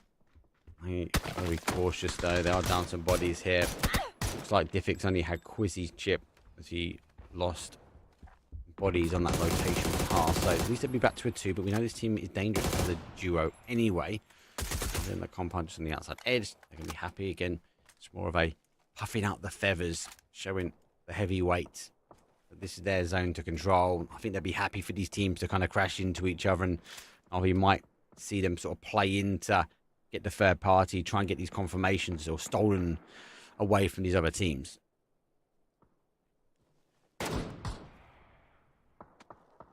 Minute 44 until that zone locks in. We're going to lose so many players until then. Extens looking to hold down the fort. Probably doesn't know that he has a Skittle solo behind him either. Other side of the map, pull-ups in full effect. Freeside is getting slaughtered. The setup is amazing from Don't Panic. And Kantix, he doesn't have anything to do in that fight. Wow. Just like that, 3 members down. No knock coming to the other side. Huge setup from Don't Panic. They knew exactly where they wanted them. And that's exactly where they got them as well. Nicely done. Pretty clean as well. 4 kills. Just quick down the board. Still got 11 teams. Still 30 players currently left alive at the moment. We've got another 3 recalls if someone wants to go into the blue to grab one for now. Not going to be the case though for Windstyle. They're going to go in 10th. Strong Crazy. Still there. Still trying to put points on the board for the team. With a bike with no tyres. He's outside edge. You've got to make the run. Twisted Minds on a 2-2 split as well. So obviously the guys give up this angle. They can get the move as well. There is some pressure here from BB team. Just be cautious about how they work down the hill, using the trees as cover. You can see Petulian is now launching up the smokes. So now at some point when they sort of breach at the bottom here, they're going to be exposed, especially towards that BB team. Don't want to give up the 2-2 split just yet.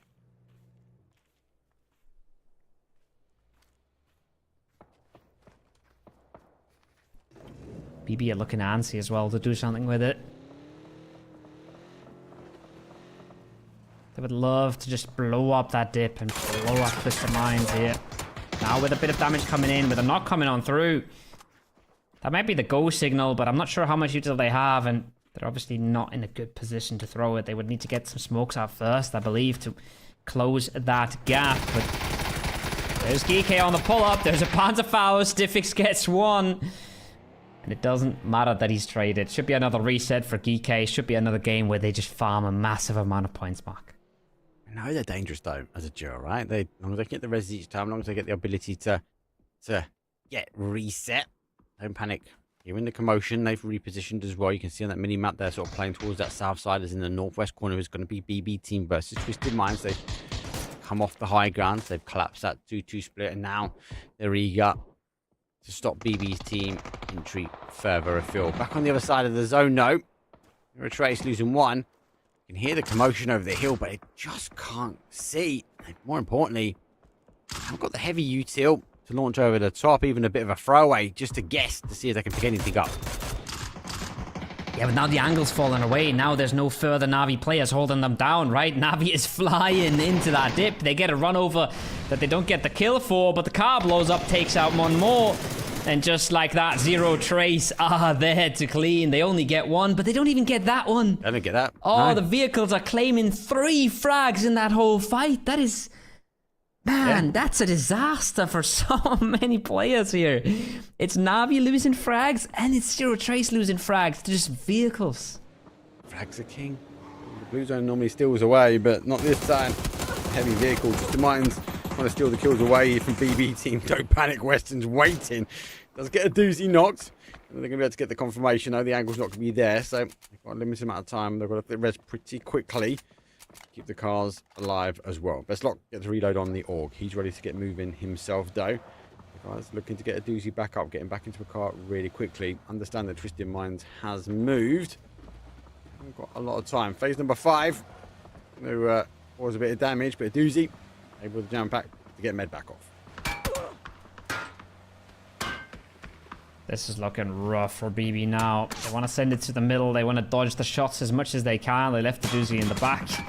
They're going to slam it in here, and they're going to hope that it's enough. But look at the cracks. Look at the openings. Horrible. It's a horrible spot to find yourself in. No folded shields that I've seen put up, at least.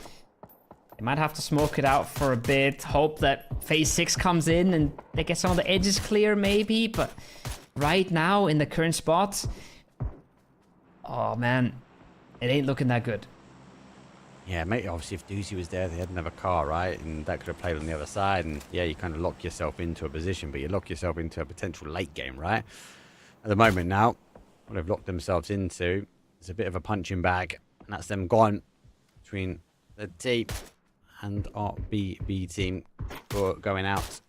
Unfortunately for them, Panic claim the other. Teams on the outside edge, so interesting for the ZT Zero Trace. Their position with an element of high ground, they can hopefully keep other teams at bay. But when you look at a dangerous duo like Geekade, they'll be looking at the high ground like we ain't got the numbers to take the open train fight. We might have to push in kind of ZT's way. We might have to see how we can work our way into the east.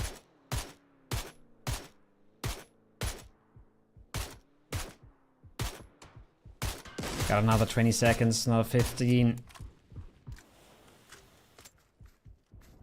Try and do some damage. Twist doing some damage to Don't Panic. And Geekade is the unknown quantity, right? They're a bit of the Joker.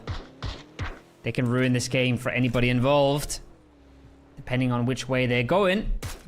Right now, it looks like they're going towards the knock because Don't Panic took the first knock, so Geekade spot a weakness, and they want to go punish. He's punishing now. No, he goes to the top. That should be a good connection. Second one.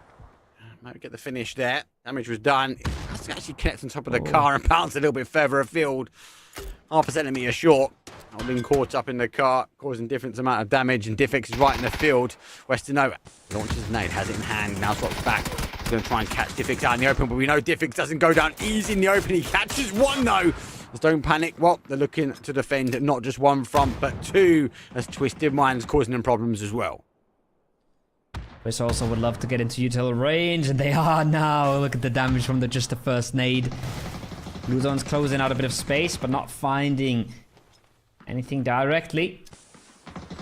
And Twist now able to play that spot that BB wasn't able to because they had Twist behind them. Twist, no, well, this is now just okay. Drive-by is coming in, damage is coming in.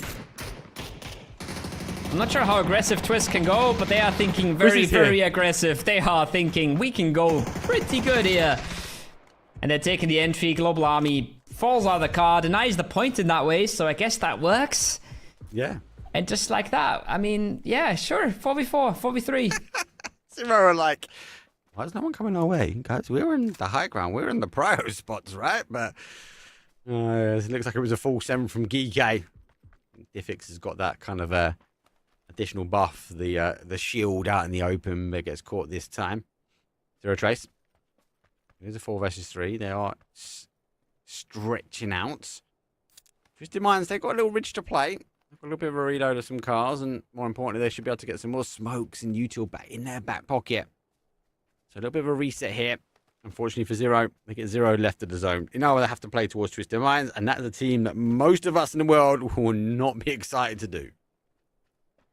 Yeah, outnumbered as well, right? Not only are they in the worst spot, they're also outnumbered. And they're up against Twisted Minds. I have a question though. Diffix, he had like 10 bodies to loot and he was still rocking that MP5. That is, yeah, that is an interesting choice that we don't see very often. But you can't fault the guy. He was still popping off, so maybe there is something. Maybe there's a lesson to be learned there. Diffix abilities, mate. That's what it is. The fact that he can just run open terrain. We saw it yesterday. He got 2 open terrain. He's looking to do the same. He got 1. Unfortunately, couldn't get the connection in a second. 0. Looking for an opening here at the moment. The MK14 rings out across Rondo, but not really the case. Don't forget, this is the best of 8. So this is the penultimate game. We move into a angle, and for those that were with us yesterday, get the popcorn ready because it could be explosive. This one should slow down. Twisted Minds have the zone, so they're just going to wait and find out which way the 0 try to breach their way in. I'm pretty sure they've got cars. They do, and this is where they kind of now come out of their trenches. They go full send forward. There's one car. Here comes the second car. Perfectis takes a couple of shots though, but swaps over towards the Org. Found a little bit in zone, but unfortunately what they find is a knock here, and that's from Lou. It's from the other angle. Example, looking to try and drive forward here as they are fully exposed in 0. That's the 2 players from Twist that have to move, right? It's Lou an example, but they've just, with 1 or 2 smokes, they can make moves that are good enough. Get themselves in killing position. Car blows up. See you next day. He's subbing in just for the day. And he's put into such a rough situation here as well. Anchoring against Perfectix. Trying to keep his team in it. They are going to live this zone. They are going to stay alive for a little bit, but 4v2 now. The MK has to do some absolute wonders here. If he doesn't get a double knock, Uki here, I don't think they're getting away with anything at all. No. He's place number 7. So, 1 more to go. Give me the dots. Go towards that middle section. Example does get the anchor player, and that is the green flag. Twisted Mind, the smokes come out. It's down to the MK. You asked for magic. I don't know what you can deliver when you've got a 4-man Twisted Minds running you down in open terrain. He has to dig deep, and it's not going to be deep enough. He's going to win it. Twisted Minds going to win that one. 10 kills for them, 5 placement points. A 15-point game is not bad. But if you're on 0, that's the one team you don't want running you down in the open field at the end, irrelevant of an MK in hand. Yeah, it's rough for 0 Trace. They play a really good game, right? They play a slow game. They keep their edge clean. They make sure to push all the important teams away, win all the important scuffles. In the end, it's Twisted Minds, man. What are you going to do, right? Like, they are, many agree, still one of the absolute best in the world. And they closed that one out without any troubles at all. This one was a question mark for me. Opening knock for Foot. Foot has more players in the vicinity. GK is cruising in without any info. And they still win it out. So Foot showing a bit of weakness. And Pudet is showing that gliders are good. But they're not just fully safe. Well, he got a knock from the glider in that fight, actually, with Foot. So I think he was unlucky with the angle. You can't obviously shoot behind the glider, can you? So he did try to look back, and she was always going to get the upper hand, so to speak.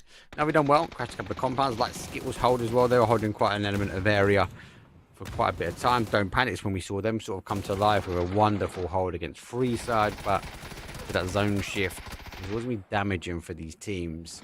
But again, this game, we've seen the recall come into effect. Don't forget, GK was down to 1. They was able to get at least one of the chips back.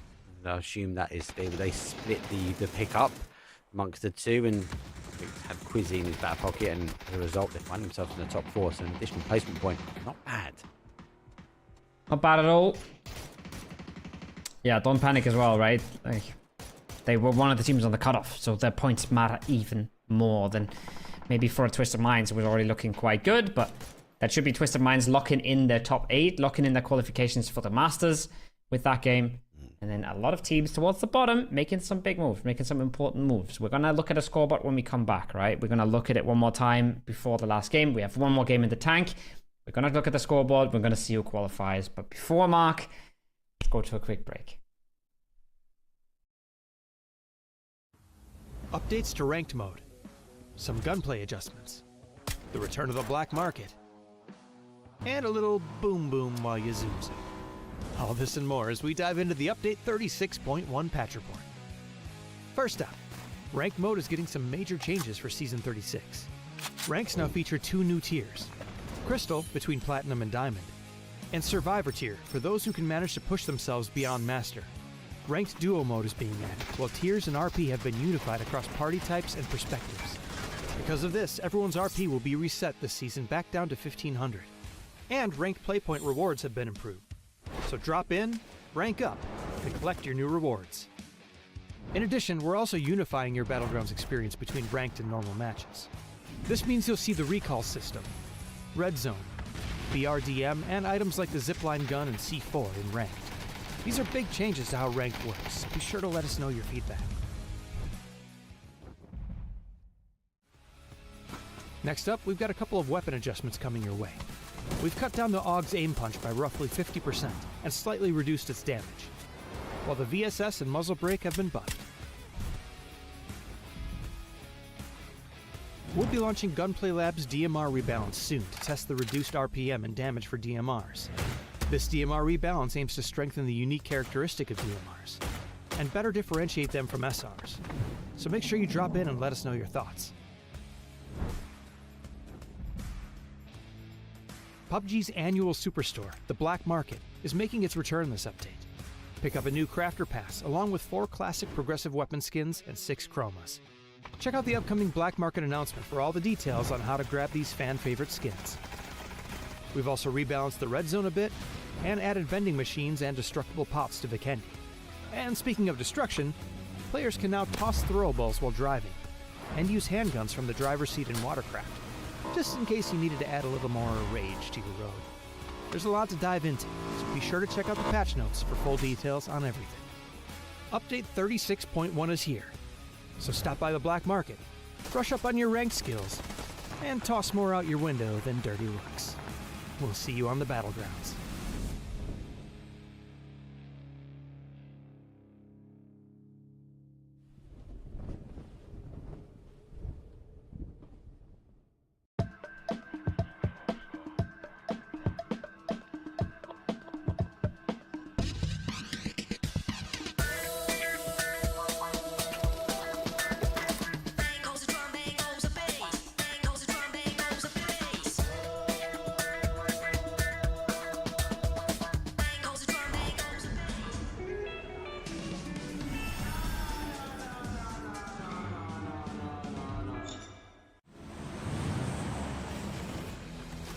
Every survivor lives for that electrifying moment.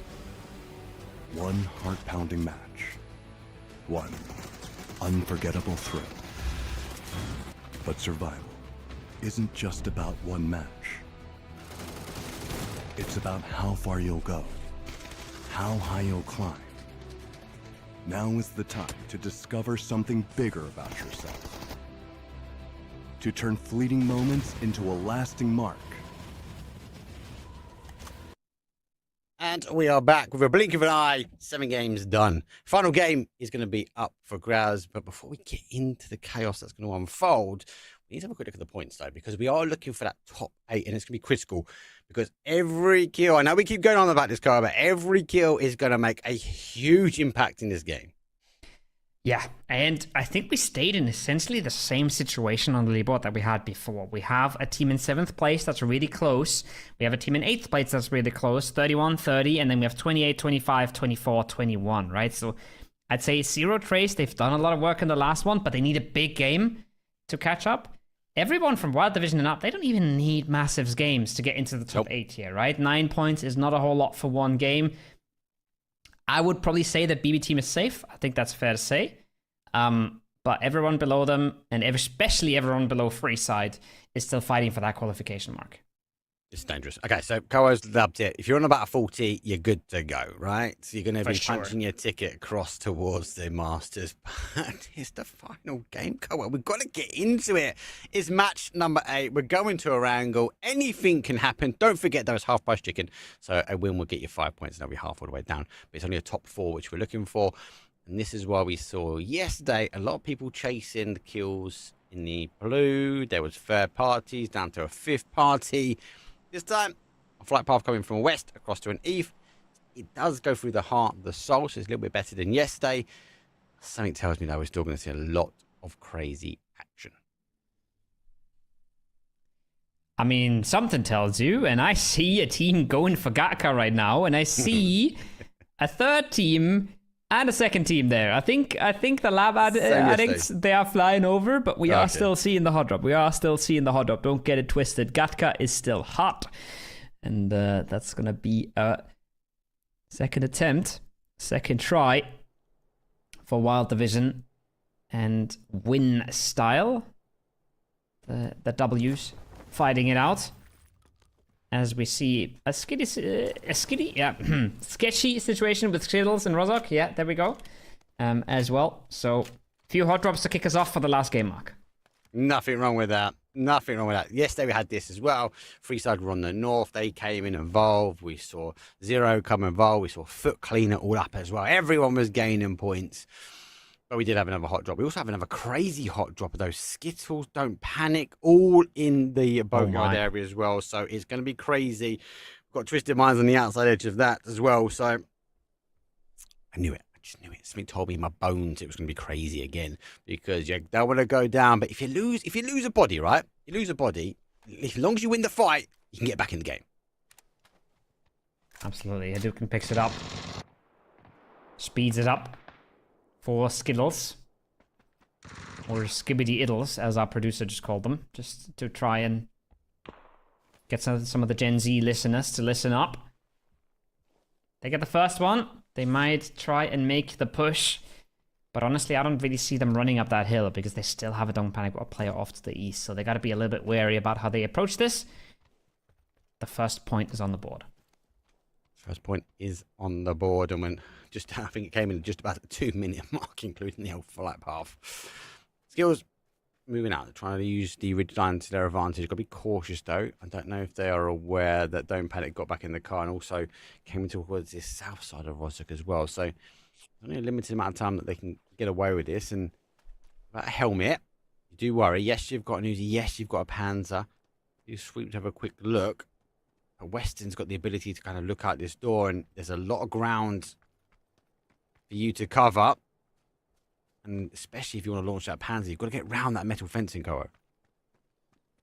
I wonder as well if Weston just sees that Panzerfaust popping up and down the ridge, right? That he's going pretty far above his head, so Akimari has to be a little wary about how much he's showing. Sloy doesn't have a vest. Okay, picks one up here, so that's a big pickup for him. Drops the Panzerfaust, however, indicating a bit of a change of pace. But while I say that, and while that theoretically sounds like it, it's not what we see in practice. Hakimari is still looking. He's locking it down. And I think whenever they group up, whenever they're 3-man here, they are going to try and sweep this. Look at the CCI next. He's coming. Sneaky. And this is when it was about to explode. His initial knock opened up. Now they know this angle is not going to be an entry point. They have to move in, but then Don't Panic are able to get out their compound. They're able to push the attack. Skills can't falter too far. They need their snake in the grass also to be a problem. Global Army, yes, he's down. Yes, they are down to a 3. And it wasn't going to take long, I was about to say, before Twisted Minds get their loot and also look to try and get some points, because you mentioned before, Don't Panic, this is key. Skittles is key for them, trying to ensure they get their spot into a top 8 scenario.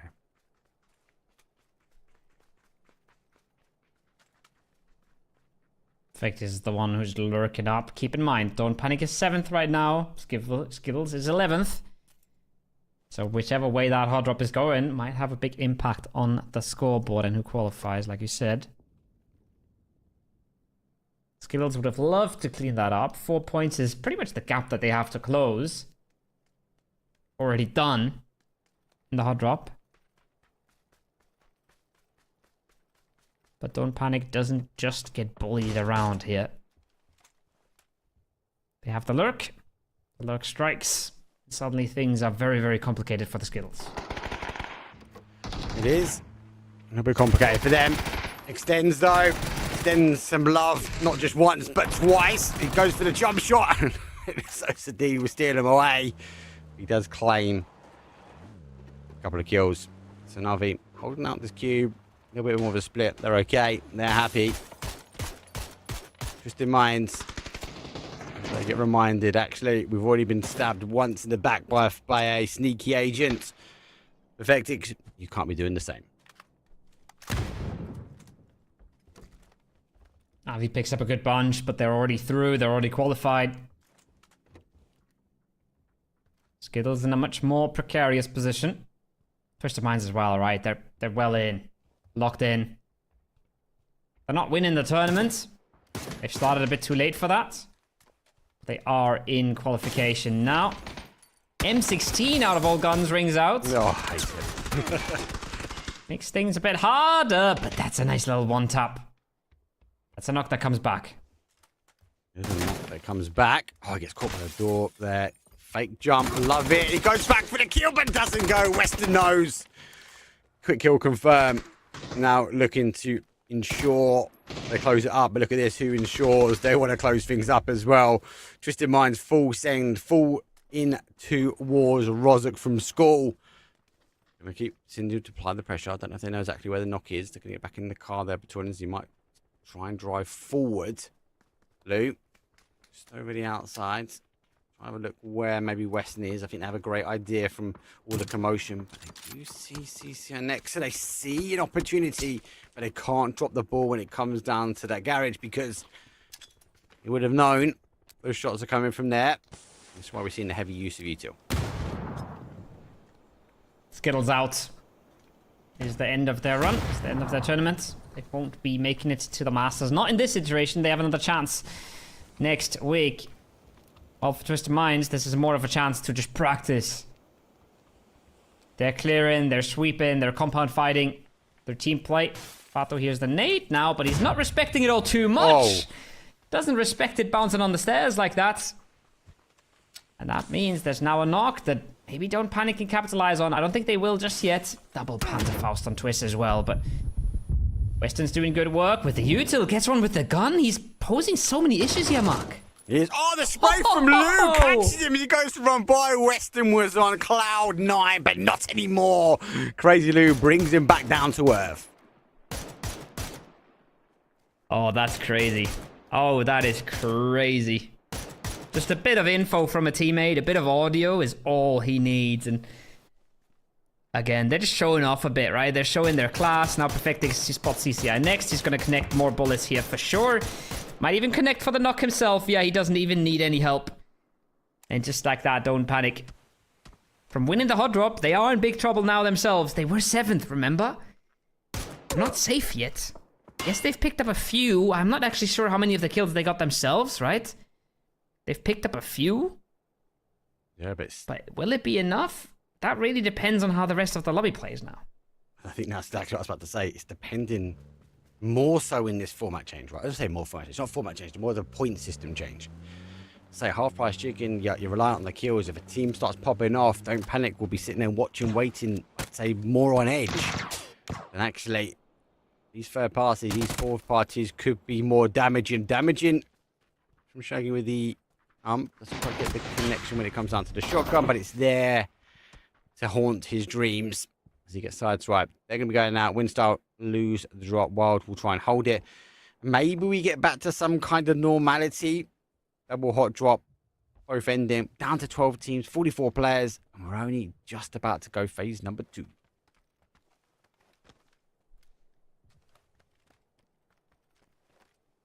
Zero Trace, one of those teams we talked about a bit. All right, they could still make it. Hello. The red zones are so sporadic, no? Some maps we just see them red zone after red zone, and other maps we barely see them at all, I feel like. Everest is not safe. You're closer to the red zone heavens than ever before.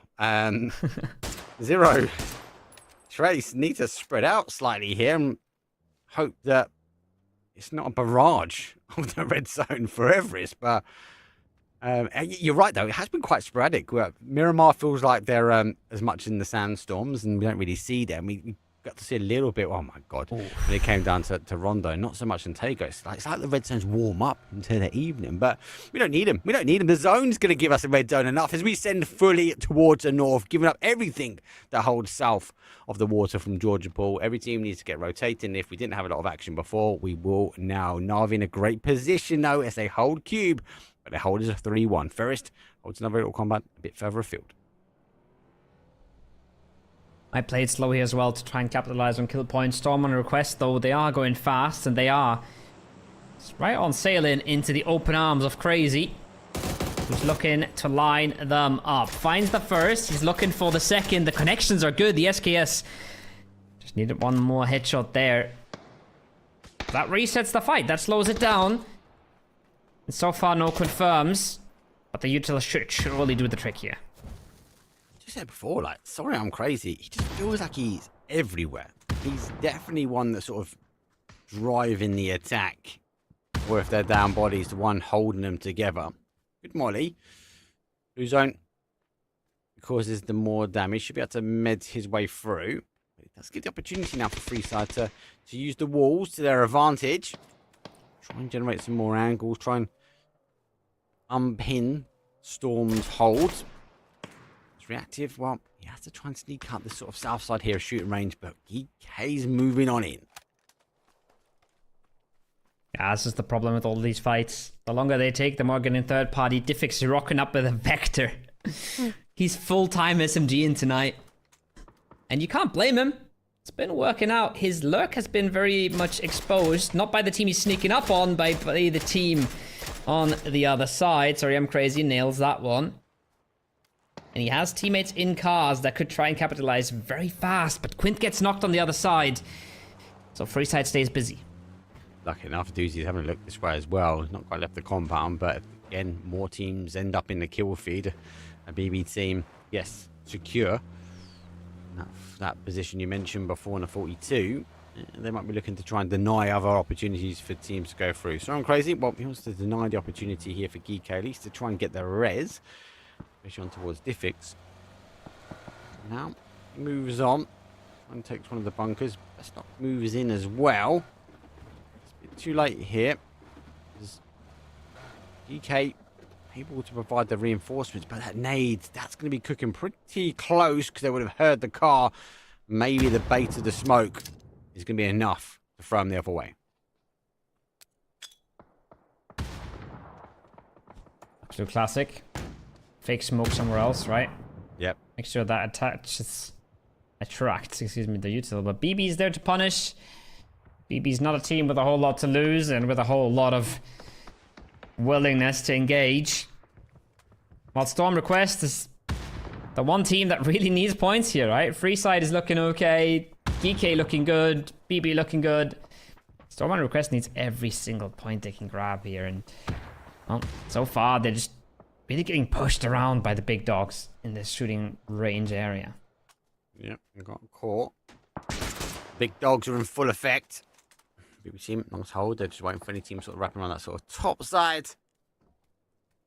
You catch on more Freeside. Another team securing their spot, punching their ticket, let's say, towards the Masters. And for those that might be new to the format, this is an additional format. This is the TPP format where the players draw, and you can join in at home just by signing up to the scrims. And if you get in a top position, you get enough points under your team's name.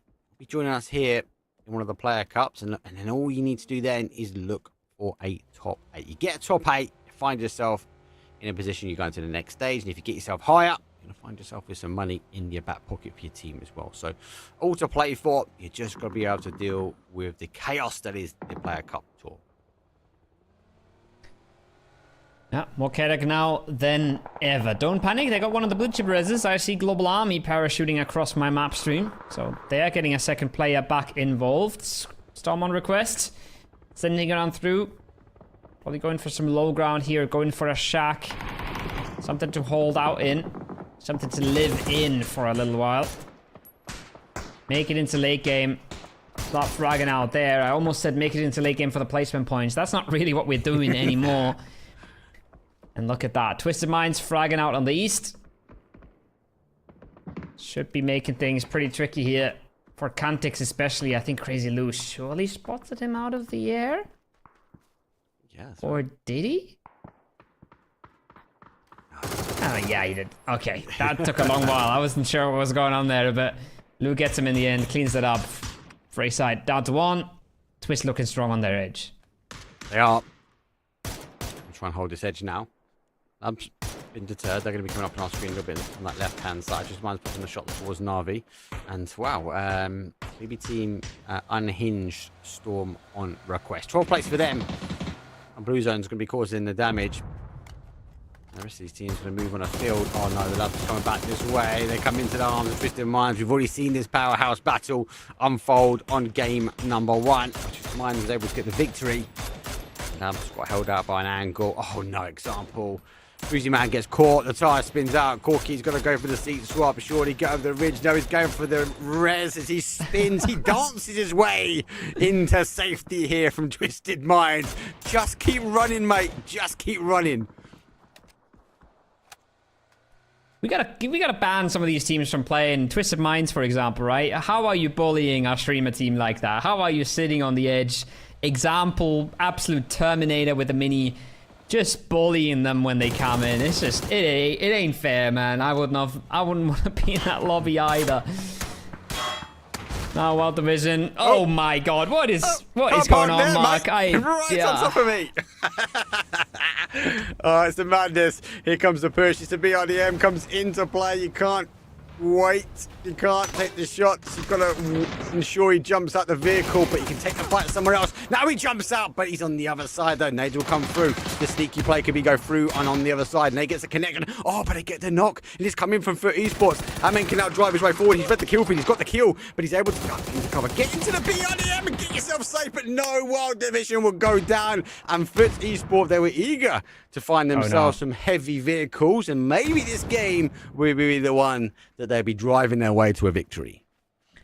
I think this is absolute disaster for everybody in the lobby. Foot Esports have just gotten themselves a BRDM. Pixel. Pixel is close.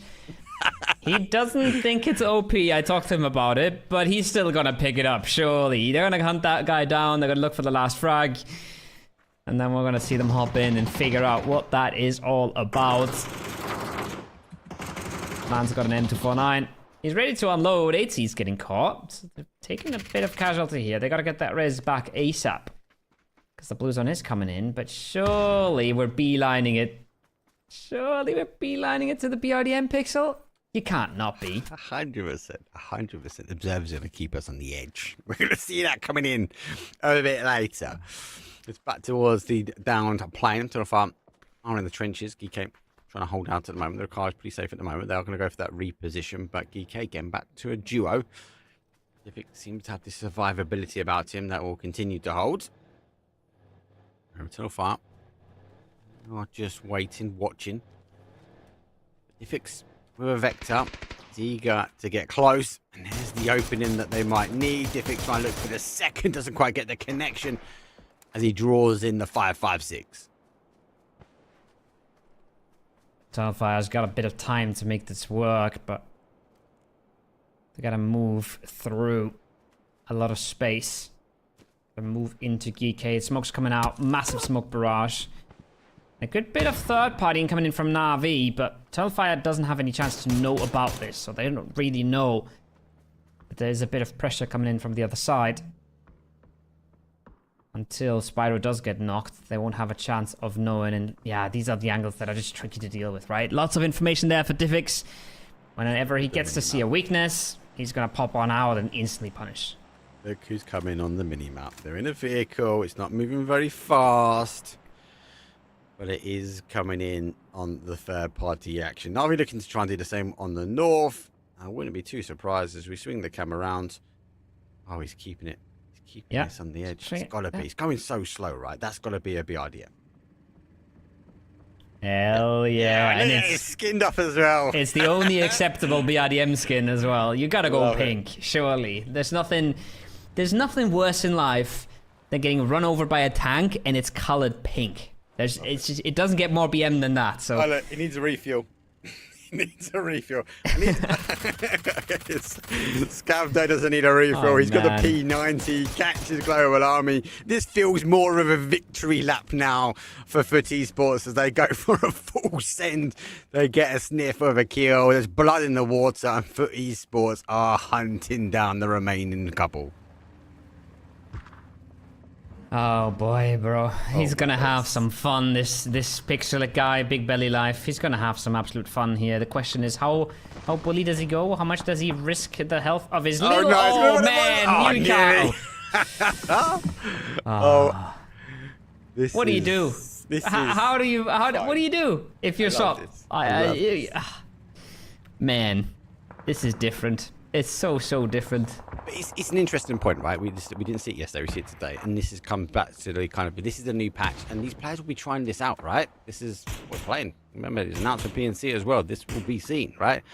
So yes, it is an interesting vehicle. We've already said that it doesn't have the greatest amount of life if you have the right firepower in your hand, but at least it can do that. He's trying to stop the guys of BBT being able to move. Tilden's getting involved as well, using the helping hand, the helping push from Pixel. Pixel refused to let him go. They've not got the speed. He's going to ram him again. He gets caught. He gets 1-2. He doesn't get the kills, but he will be laughing in the middle of the BRDM. Pixel is out for a Sunday drive. That is not real. That is not real. It is real. Welcome. This is what the player tour's about. Oh, he's using his gun. No. He jumped out and used his gun. Oh. It's a sensation. Twist is coming in immediately. They want to punish. Nah, he's got back in it. He's off. He's off. He knows he's got a knock. He's getting up the Twist in mind. Twist is rather going to... Are they going to Navi? Are they fighting Pixel? What are they doing here? Nades coming in, maybe? If you just don't have a Panzerfaust... Oh, he jumps in last second. Well done, Pixel. Oh no, just in mind trying to take on the BRDM, but now Navi's on one side. They would have seen the knock. Util's coming down. He can just reposition himself, even joystick the rest of the team. He's going to try and run some over as he whistles by. Hakatori says, no, I'm going to claim as many kills as I can. Oh no, he's going to block him in. He's going to block him in. He's going to get out. He's going to try and explode it, or at least stay in the vehicle and hope, pray that they don't jump in and maybe wait for the rest of the team just to take the shots. Is Pixel sacrificing himself now for the greater good to stop Twisted Minds getting out? I love that you're speechless as well. I don't think they can, right? They can't get in, can they? They have to go a little bit to the side. Yeah, they can't get in, so he can block them. And if any teammate comes up with a blue zone or anything like that... wait, did they just double blue zone themselves? I think they did, you know. No. What? Yeah, they have. They did. Look at the colour. Yeah, the colour. Yeah, it's all their own damage. What? They must have jammer packs. They're trying to get rid of him. They had jammer packs or something, and they thought they could clear him out, but Pixel is playing the same game. He's loving it. He's loving it. Don't move, Pix. Don't let him out, mate. Okay, Patounis, you're allowed out. What? No. Back in. Back in your box, mate. Get back in your box. You're not coming out. There's a blue zone as well. It's only one, though. Yeah, one you're healing easy. Yeah, he's going to be able to swap over, get the med back on. There we go. Which element? The same. Navi, no, you're not involved in this. This is Pixel. You know as well. He's just got a massive smile ear to ear. He's thriving right now. This is literally his element. Insane. But like, did he intentionally let Batulins out so he could dodge the nade? Why did he even? Was he trying to dodge the nade himself? Why did he let Batu out? That's what I'm asking. But he's moved now. He's let him out. He knows down to one. Victoria, unfortunately, hasn't got a helmet. He's got to be careful because he's going to get back in the car. Oh, come on! He's got more fuel, but unfortunately, he hasn't got the momentum. He jumps out, he gets the kills, gets himself back in there, Pixel. He's going to take some fire back. He gets another one in the bag. He's on 2 now, 8 kills, driving to victory. 30 Esports now find themselves in a top 3 scenario with the numbers and the reinforcement, the tank fortification that the BRDM. I know chat won't be the big fan of it, but just for the smile that's on my face, it's so worth it. Oh, he's refueling as well. Love it. Love it. Oh my. Hello. Days. Oh my days.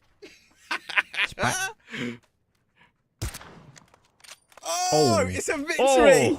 Someone's trying to steal this show. I mean, that's a pretty nutty one. It's a pretty nice shot from AT. Arm and P90, by the way, and the BRDM. P90 has to do the job, though, because Schiller finds the opening. He can find a second here. He's got all the cover he wants. He's turning this around. He's making this a little tricky, but 80, man, the shots are landing. Loves it. Scav fitting in so well with his team. His new boy, as I said before, he has practiced with Scud. He's going to go over the top, try and figure out where they are. Still got a huge amount of life. He's going to try and flatten right Eternal Fire. Pixel. Going to go for the reverse. He might try and go for the confirmation. But all he's doing at the moment is distracting. Once he's able to move slightly, they've got to do the confirmations and to get a confirmation on the board. He's done one. He's drawing for the second. He jumps out. He gets the kill as well. It's a 2 versus 1. It's a BRDM. Well, it will be saying goodbye, but it has given us content for days. Nade goes over the top. It looks good. Gets 44 damage. And Eternal Fire down to their final player. 2 versus 1. So the tank's out the game.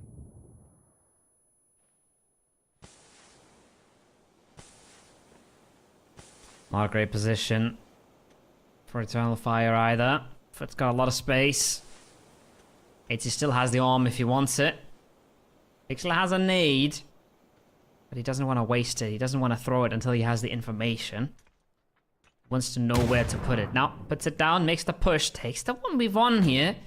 That's risky business.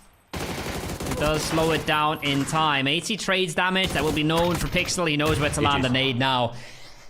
And they play it to perfection. Bounce the aggression between each other and close out the game. 12 frags. Love it. For Esports. But nobody will be talking about anything except for Pixel and the BRDM.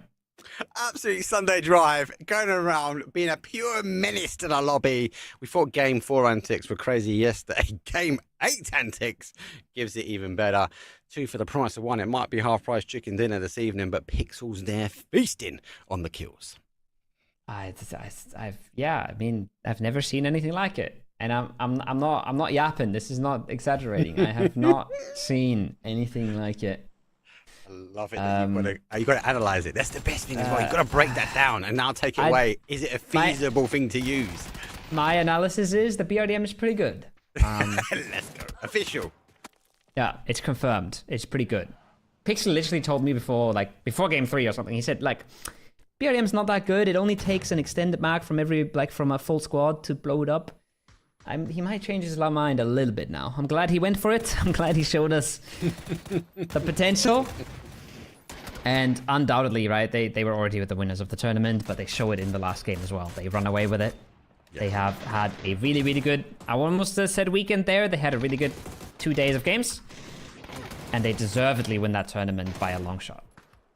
Yeah, it did feel like a bit of a victory lap for them, right? They weren't always at the top, but they always were lurking, and definitely saw the last couple of games for them. Day number 1, right, where they sort of got that 14 point and 19 point, but it was more about the position. They took a huge amount of risk to take land mass, and as a result, they found themselves in top positions, and they were getting kills for it, which was great. And then the tides turned. They come back today.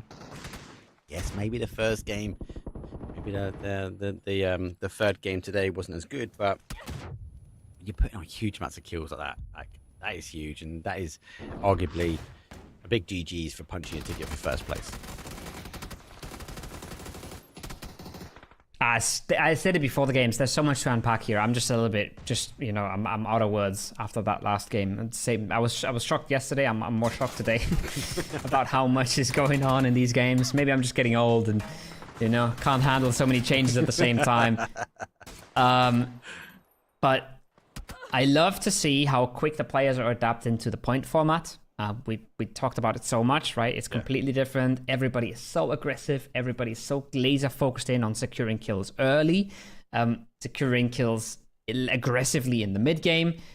Flushing your kills has become so much more of a thing, and denying kills in the late game as well is something we've seen quite a bit of today. So all those things coming in massively right now. The new gadgets, I feel like haven't had the craziest impact yet. The Blue Zone recalls have been pretty big. Yeah. But that last game put all of the others to shame. Yeah, I think you're right. We're not seeing all of the recalls. We saw a zipline, we saw a C4 flush, right? But we didn't really see too much. We didn't see the BRDM yesterday. We saw it today in Force, right? So I still think these teams, these pro players, as you mentioned, are learning. They're still adapting, right? And then on top of that, you got to remember, as a region, all the different regions are trying different things at the moment when it comes down to the point. Our take on it. It's half price chicken dinner. We've got 5 points for first and 3 points for second, and we work our way down. So basically a top 4 is now looking for the placement. And as Koa says, guys and girls, that's really forced the hand, I felt, of these players, because they have to go chase for kills. The flushes, as you say, are massively important. But more importantly, Koa, like, we're seeing earlier fights. I thought when I first looked at it, well, will we see a bit of a lull in that mid game? It hasn't felt like that. It seems to be a consistent of fighting going through. Yes, there's been a couple of lulls where there's been a bit of reposition or a zone shifts away, but arguably there has been, the kill feed has been lit up every single game for most of the game. Yeah, it's been super varied. I feel like we just need way more sample size to really figure out what's going to happen. And honestly, I think a lot of the teams also haven't figured it out because it is so fresh.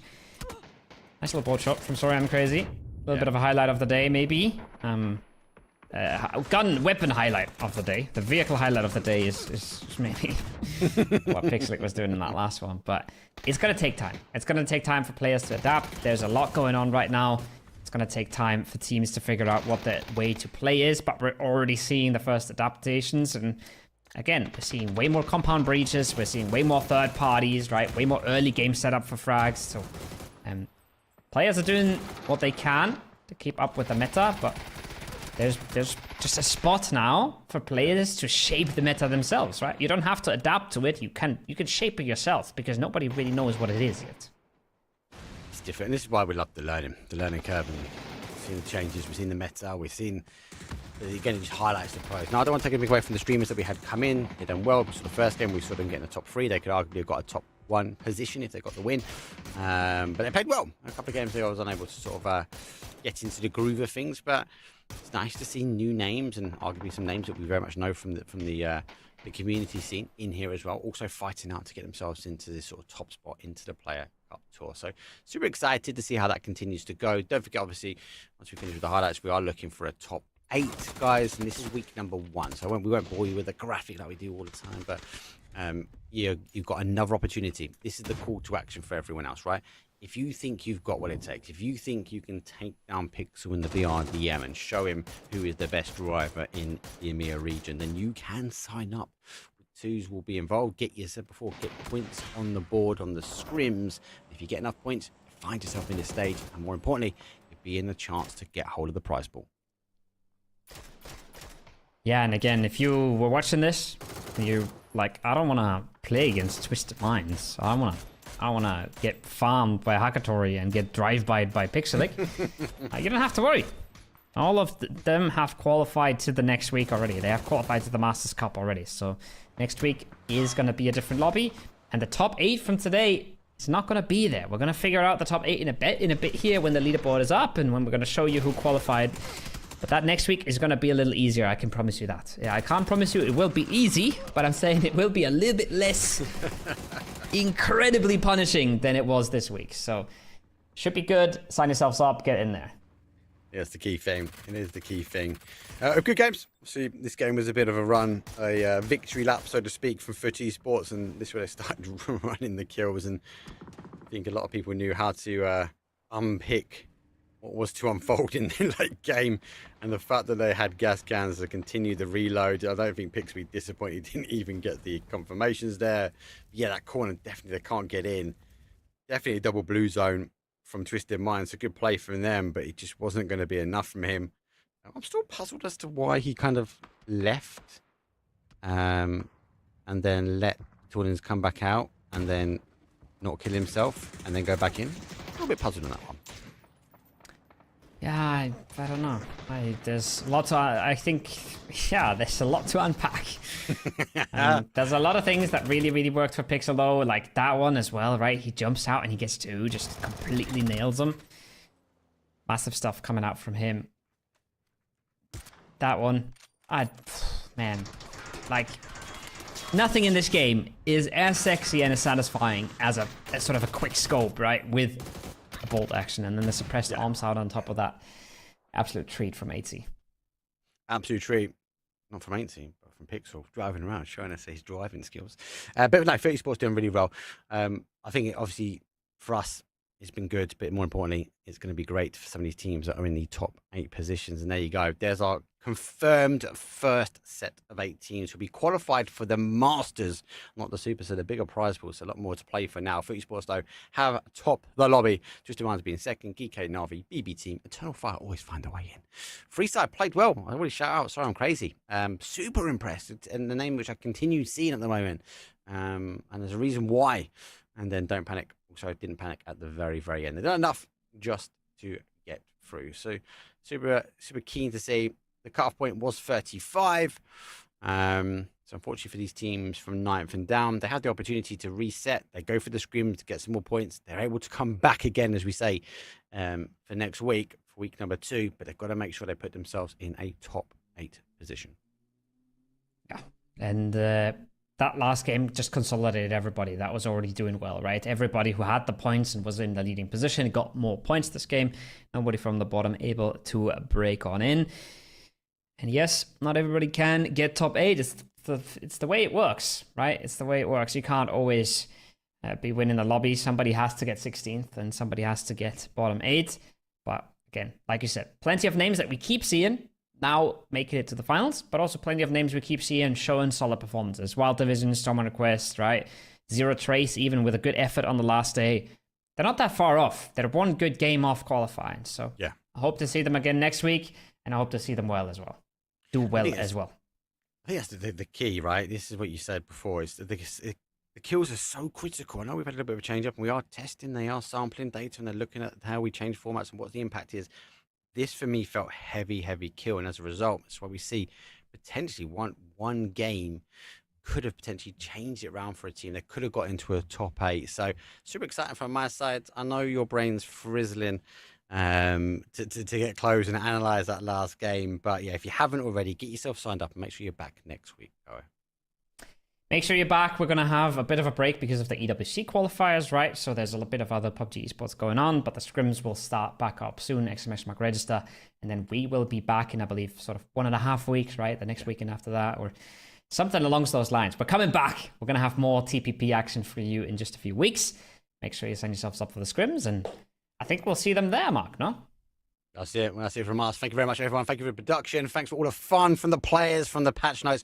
More importantly, make sure you guys are playing PUBG if you haven't signed up already. We'll see you all in the background. See you later. Peace.